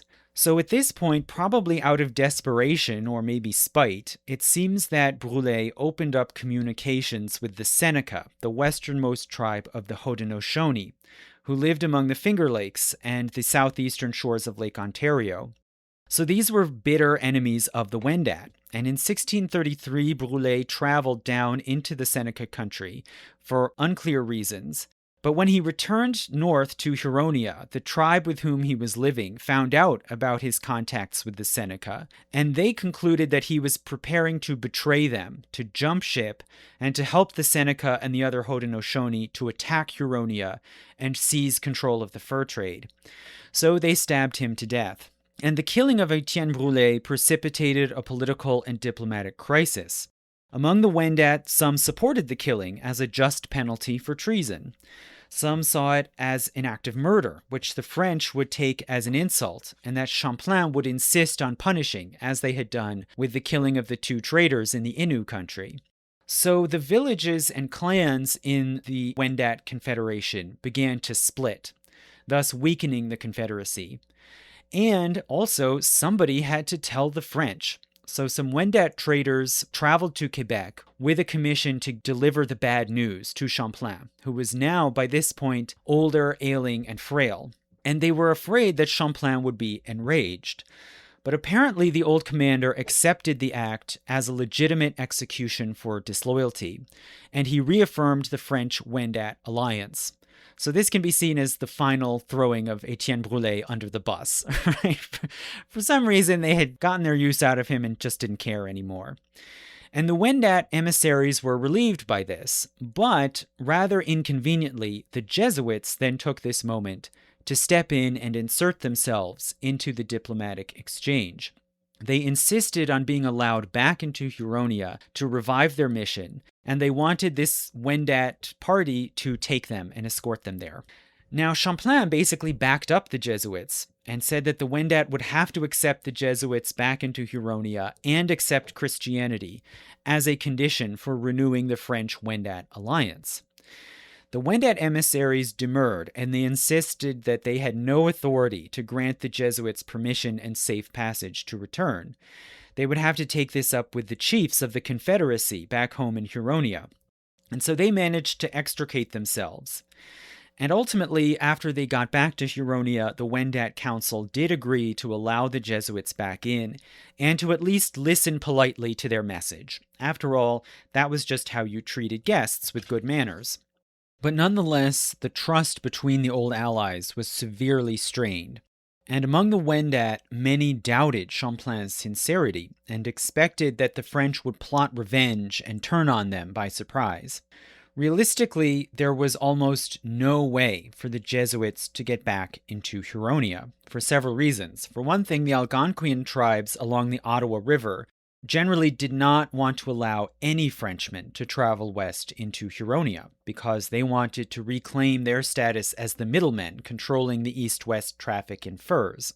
And as for the Wendat themselves, the council had technically given permission for the Jesuits to return, but the Confederation was divided, with the large pro-execution party insisting that the alliance with France was over, and any French missionaries who tried to enter the country were probably spies and saboteurs.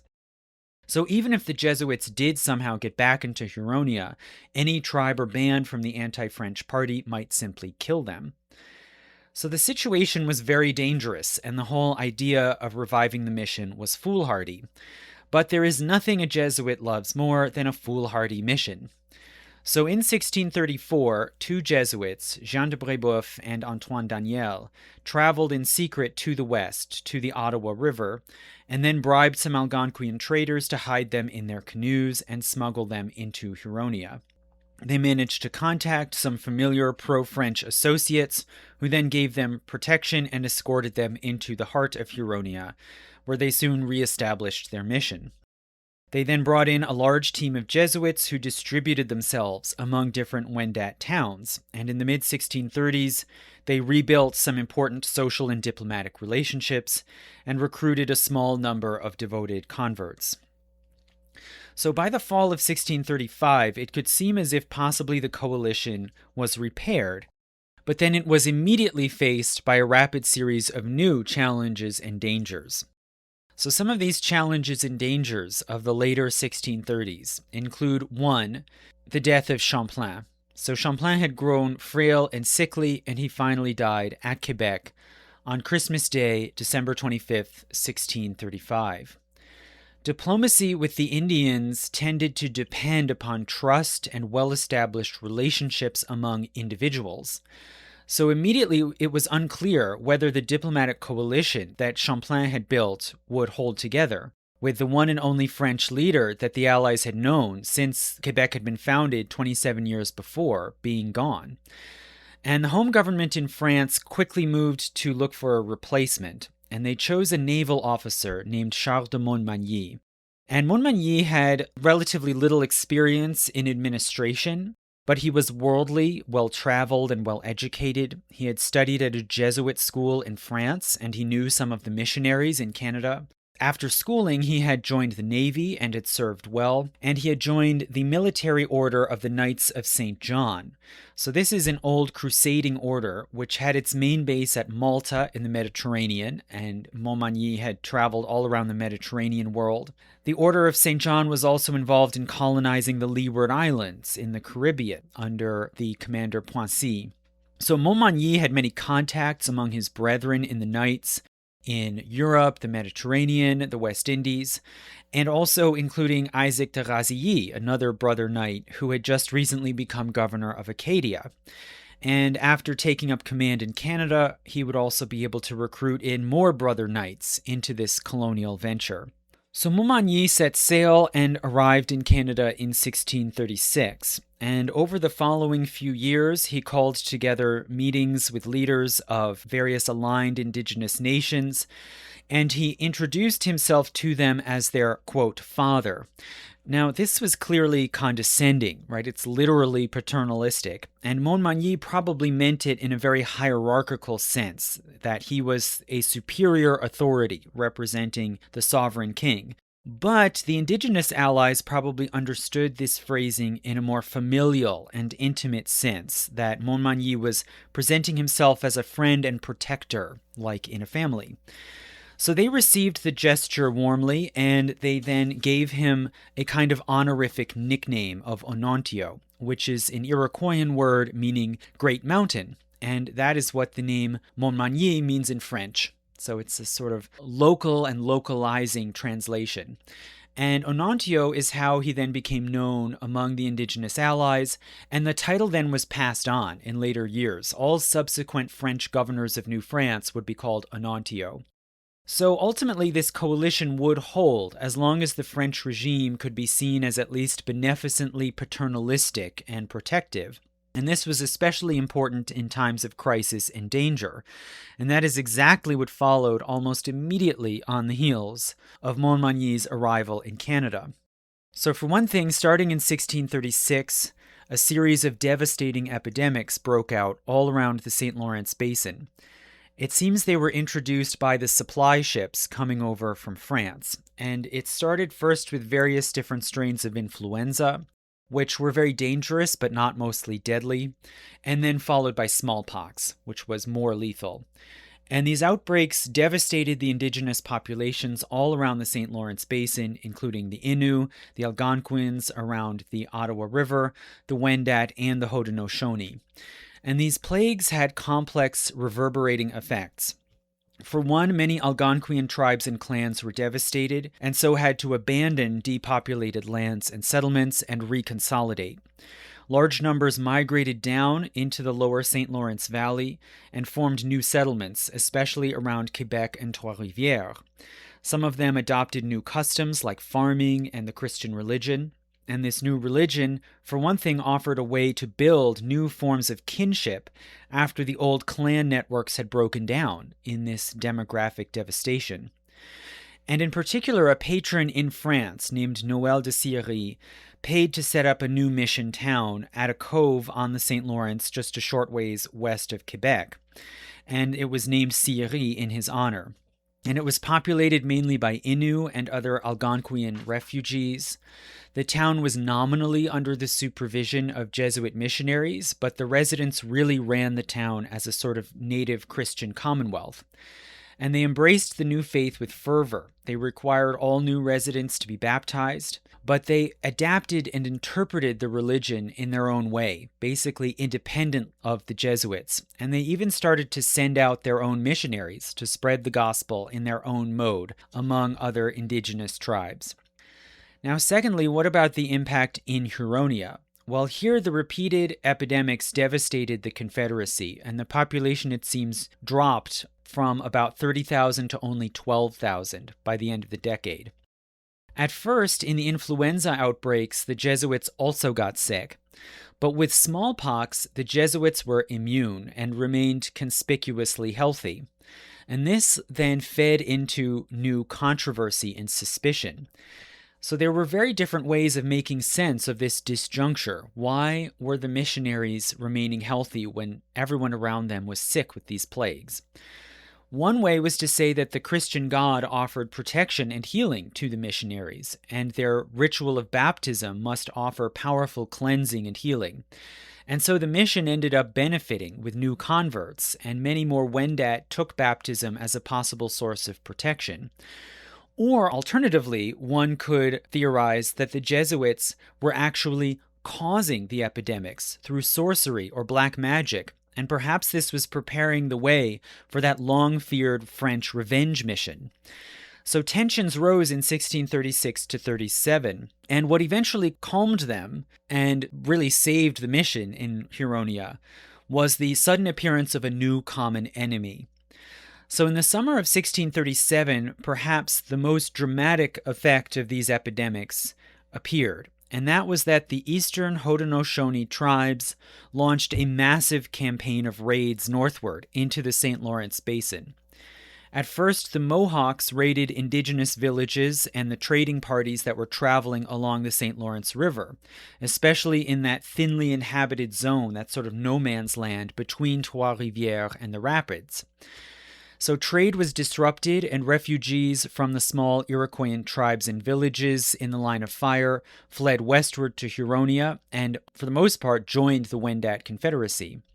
Then an Oneida party reached and attacked Huronia itself, but they were defeated. So why did this happen? Why did this Haudenosaunee campaign of attacks suddenly begin?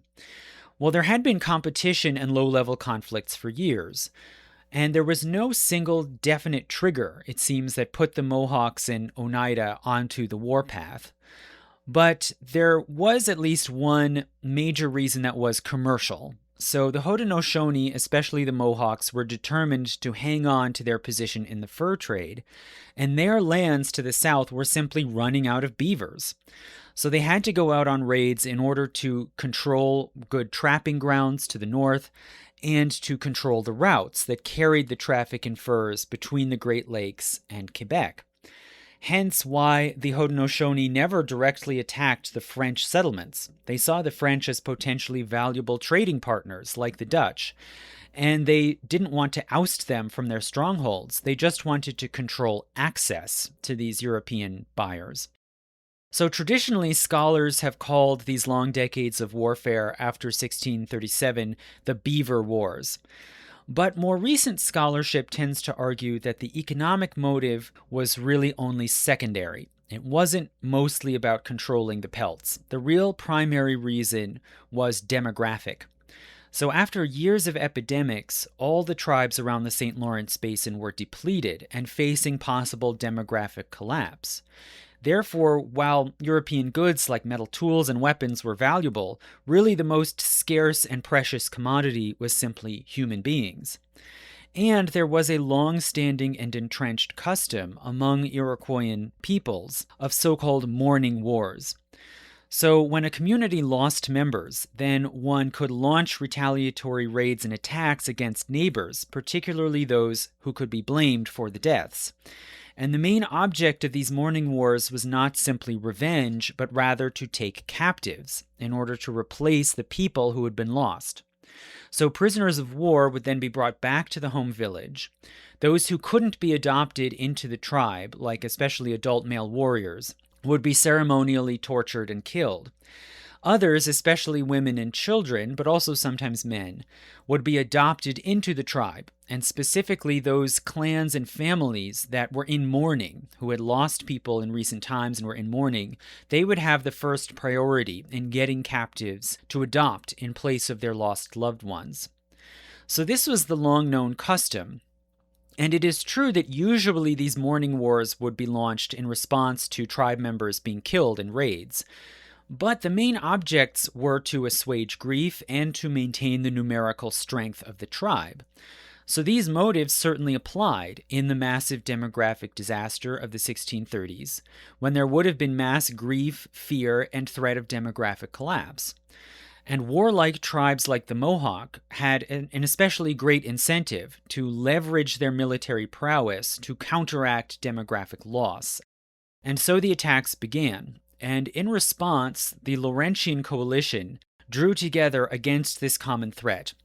Suspicions and tensions from the previous 10 years were put aside. The various allied tribes began conducting large armed convoys for trade and communication along the rivers, and the French began running patrol boats up and down the St. Lawrence between Quebec and the Rapids. Most importantly, in Huronia, the Wendat adopted in refugees as well as captured Oneida prisoners, and they decided to capitalize on this victory against the Oneida by striking back against the Haudenosaunee, not only striking the Mohawks and the Oneida, but also even the Seneca, the nearest Haudenosaunee tribe, and so they began to expand the war.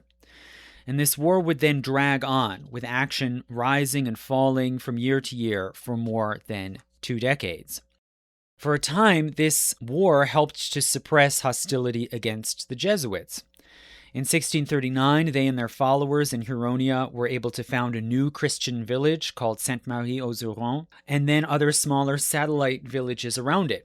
And the Christian Wendats were at this point becoming a kind of new tribe within the Confederacy, and their leaders were allowed to speak in the Confederacy Council, like the chieftains of other tribes. But this suspicion and hostility could not remain dormant forever. It was not extinguished, and it was inflamed again by the Jesuits' rising power, and it resurfaced in 1640 when more epidemics broke out. So at this point, the long-standing suspicion against the Jesuits came to a head, and the Council of the Confederation agreed that they should be eliminated. But no tribe was willing to actually do the dirty work of killing or expelling them, and so really incurring the wrath of the French. Some months later, an anti-Jesuit group did kill one of the leading converts who was working with the missionaries, and then openly attacked the missions. Many of the priests fled to Quebec for several years, and Brébeuf briefly traveled back and sojourned in France. But then all of them returned again over the early 1640s, since the epidemics were abating and things had calmed down. And with the resumption of the missionary work, they were able to make more headway. By the mid-1640s, Jean de Brébeuf mastered the Wendat tongue and taught it to other missionaries, wrote poetry and songs in it, and compiled a dictionary, studied and adapted to Wendat customs and their way of life, and wrote about them extensively in the Jesuit Relations. He mastered the art of indigenous oratory and used it in debates in the council and in preaching Christianity. And by the later 1640s, the Jesuits had a significant base of followers and many more allies, as well as serious respect even among their opponents.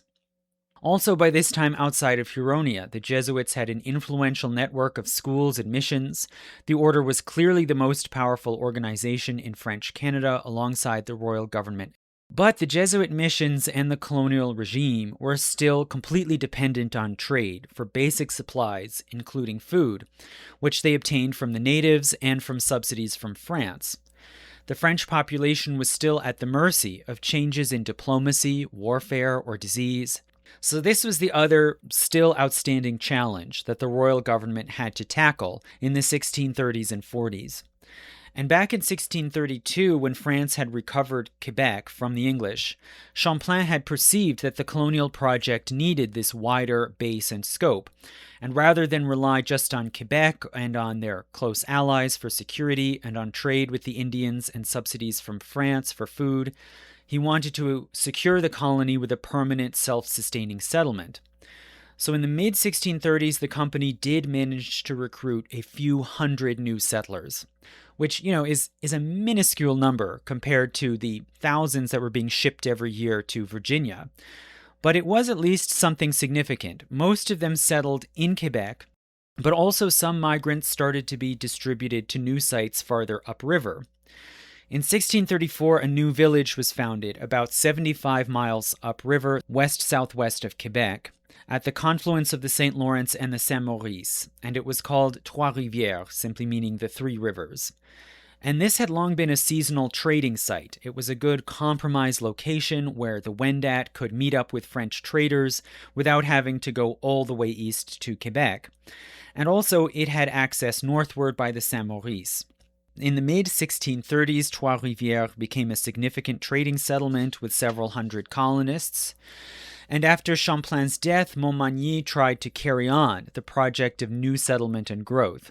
But his experience, as we said, was more in warfare and diplomacy, not fundraising or PR. So he and the company had a lot of trouble raising money and recruiting more supporters for the colony. And they were hampered by a sort of central tension that they had to manage and couldn't really resolve. And this tension came to define a lot of the politics of the colony all through these decades. And that was the tension between fur trading and settlement. So these were actually naturally antagonistic. If the fur trade was very extensive and lucrative, then it would draw away settlers and farmers who would leave the land if they could more easily get rich on the trade routes instead. Meanwhile, on the other hand, the clearing of land drove away animals and local indigenous people and made it harder to trade for furs. And so there was a sort of zero-sum game between these two competing visions. Is this a trading colony or a farming colony? And these two visions were represented by opposing archetypes of the habitant and the voyageur, right? The habitant, the settler, the colonist, the farmer, and the voyageur, the traveler, the explorer, the trader. So there was enormous difficulty in recruiting settlers and persuading them to clear and create farms, considering that the rivers were lined with dense woods, they had very harsh winters, and it would take about 10 years to actually clear a tract of land and prepare it for cultivation. So the company therefore had to heavily subsidize settlement without any payoff for many years, and it was questionable whether this would be financially sustainable. And in order to overcome the reluctance of migrants and the resistance of fur traders, they could leverage their claims over extensive tracts of land through the seigneurial system.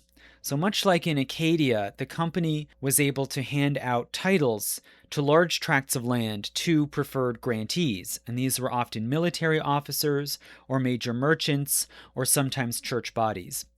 The grantees would get the title of seigneur or lord, which carried some prestige, and they had the right to subdivide and parcel out the land to settlers. And they had the right to collect set rents or fees called cens from the tenants, who then were called censitaires, right, the payer of cens. And they also had the right to other duties from the tenants, like labor services for a few days a year. In return, the seigneurs had to provide security through a militia and certain basic infrastructure for travel and farming, like roads, mills, and wharves. So the basic idea was that the company would give out these seigneuries along the banks of the river, which would be connected both by roads and by the waterway. And the grantees then were expected to spend the money and effort to bring in migrants and populate these lands.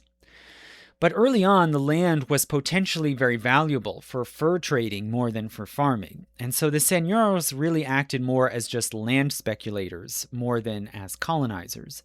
And not very much work was done in clearing or populating or farming the land through the 1630s. So in this period, the main growth was really not so much in the hinterlands, but more within the trading towns. So Quebec firstly did grow some through the 1630s and 40s.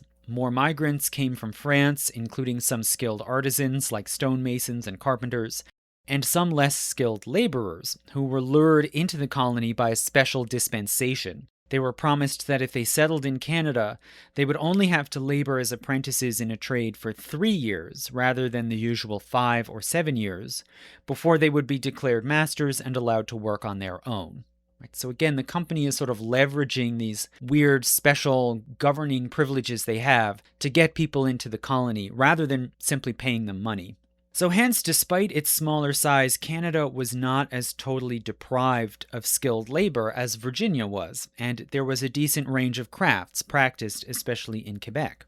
And also civic institutions were developed through the church. In 1635, the Jesuits in Quebec opened the first secondary school for young men called the Séminaire, and in 1639, 2 other religious orders came. Firstly, 3 Augustinian sisters who soon set up the first hospital, or Hôtel Dieu, in Quebec. And then, shortly after, in the same year, a group of 3 Ursuline nuns who were led by their superior Marie de l'Incarnation, a young mystic, visionary, and writer. And the Ursulines created first a school for girls, which would educate both French and indigenous girls, and Marie herself mastered several indigenous languages. And then a few years later, in 1642, the Ursulines built a stone convent in the upper town, up above the bluffs. And this was one of the first stone buildings ever completed in the town, and one of the first that led the way in the expansion of the town up onto the hilltops. But still, the growth of new towns, especially upriver beyond Quebec, was severely inhibited by the constant raids and warfare. And no site beyond Quebec and Trois-Rivières was really safe. Trade could only be carried on by large armed convoys, and even then was often disrupted. Hence, any expansion was likely to be dangerous, slow, and unprofitable, and private adventurers and investors were not interested. And as we said, the French crown was constantly distracted with other affairs in Europe. So the vacuum here was filled, again, by religious missions, who were driven more by zeal than by profit.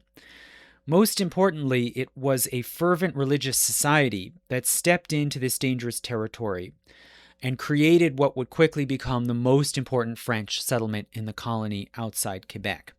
And that, of course, is Montreal. So the site of Montreal, as we have said, was a large island surrounded by the river and many rapids. So it was protected from land attack, and it controlled the head of navigation on the St. Lawrence, and the portage route where goods could be transferred from large seagoing vessels over to smaller boats that would be able to venture farther inland. Additionally, the island was located such that it had very close access to the Richelieu River, which flows into the St. Lawrence a short ways to the east and leads southward towards Lake Champlain and the Appalachian uplands, and the Ottawa River, which joins the St. Lawrence just to the west and which leads northwestward towards Lake Huron and up towards the Canadian Shield. And so the island was perfectly sited to serve as the nerve center of a trading network encompassing the interior of North America, much as Quebec was the perfect site to serve as a gateway to the continent. In 1636, the manager of the Company of 100 Associates, named Jean de Lauzon, saw a great commercial potential in the island, despite the danger and instability. And he used a frontman to finagle a seigneurial grant of the island from the company. And he had no intention of actually settling the island. It was pure speculation.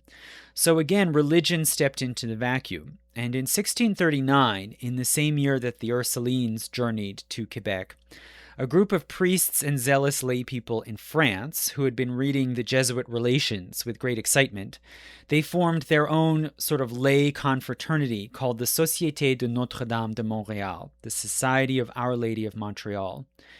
And their vision was to convert the indigenous peoples of Canada using Montreal as a sort of central base. And it seems that they were inspired by the reports about Sillery, the indigenous Christian village near Quebec. And they imagined that if they just built another Christian town farther upriver, then the indigenous people would gather there, adopt farming and European lifeways, and create a kind of utopian Christian Indian town as a model for America. In 1640, they purchased the seigneury of the island from Lauzon. In 1641, the society sent a small party of colonists to set up a village on the island, and they were led by a military officer, Paul de Chaumedet de Maisonneuve, who would serve as governor, and a nurse named Jeanne Mance to serve as the bursar and to set up a hospital. The Company of 100 gave them a very wide degree of autonomy. For them, it was like, all right, you want to settle up there? Fine, have at it. It's not our problem. So Governor Maisonneuve would have extensive civil and military powers over the island, and the Société would be able to conduct its own trade through their outpost at Montreal, as well as maintain their own warehouse at Quebec. At first, the governor considered this scheme foolish and dangerous, since Montreal was too exposed to Haudenosaunee attack. But also, the Quebec merchants didn't want new competition from a new mercantile settlement farther upriver that could preempt them. And Governor Montmagny for a time tried to persuade them to settle instead at Ile d'Orléans in the St. Lawrence just downriver of Quebec, which would be nearer and safer. But Maisonneuve, for his part, insisted that his company would settle at Montreal, quote, even if all the trees on the island should turn into just as many Iroquois, end quote. So again, it's religious zeal that keeps this expansion going.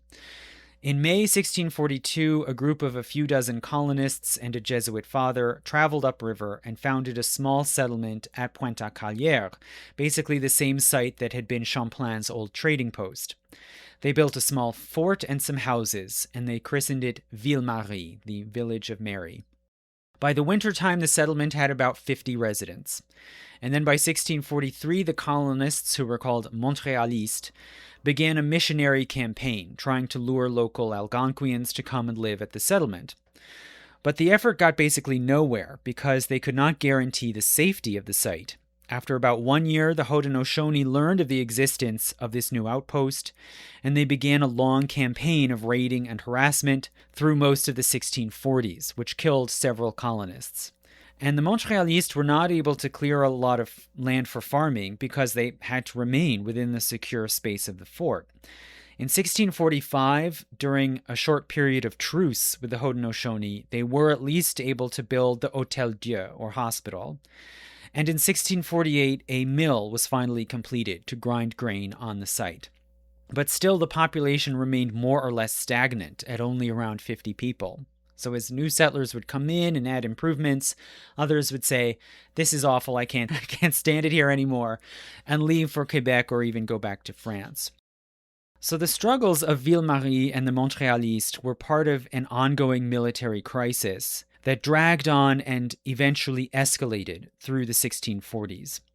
So repeatedly, Iroquoian raiding parties, especially Mohawks, would come down from the Adirondacks and Lake Champlain via the Richelieu River and attack the settlements on the St. Lawrence, with Montreal being the easiest, closest target. In 1642, the governor Montmagny ordered the building of new forts, including one at Montreal and another on the Richelieu River, to try to block this main route of Haudenosaunee attack. But this was ineffective. The Iroquoians simply went around it. In 1644, the French abandoned the fort, and in 1645, the Mohawks burned it down. Montreal, for its part, was able to defend itself just enough to cling to existence. But even when they defended themselves effectively, the raids would then just fan out and reach farther downriver, closer and closer to Quebec.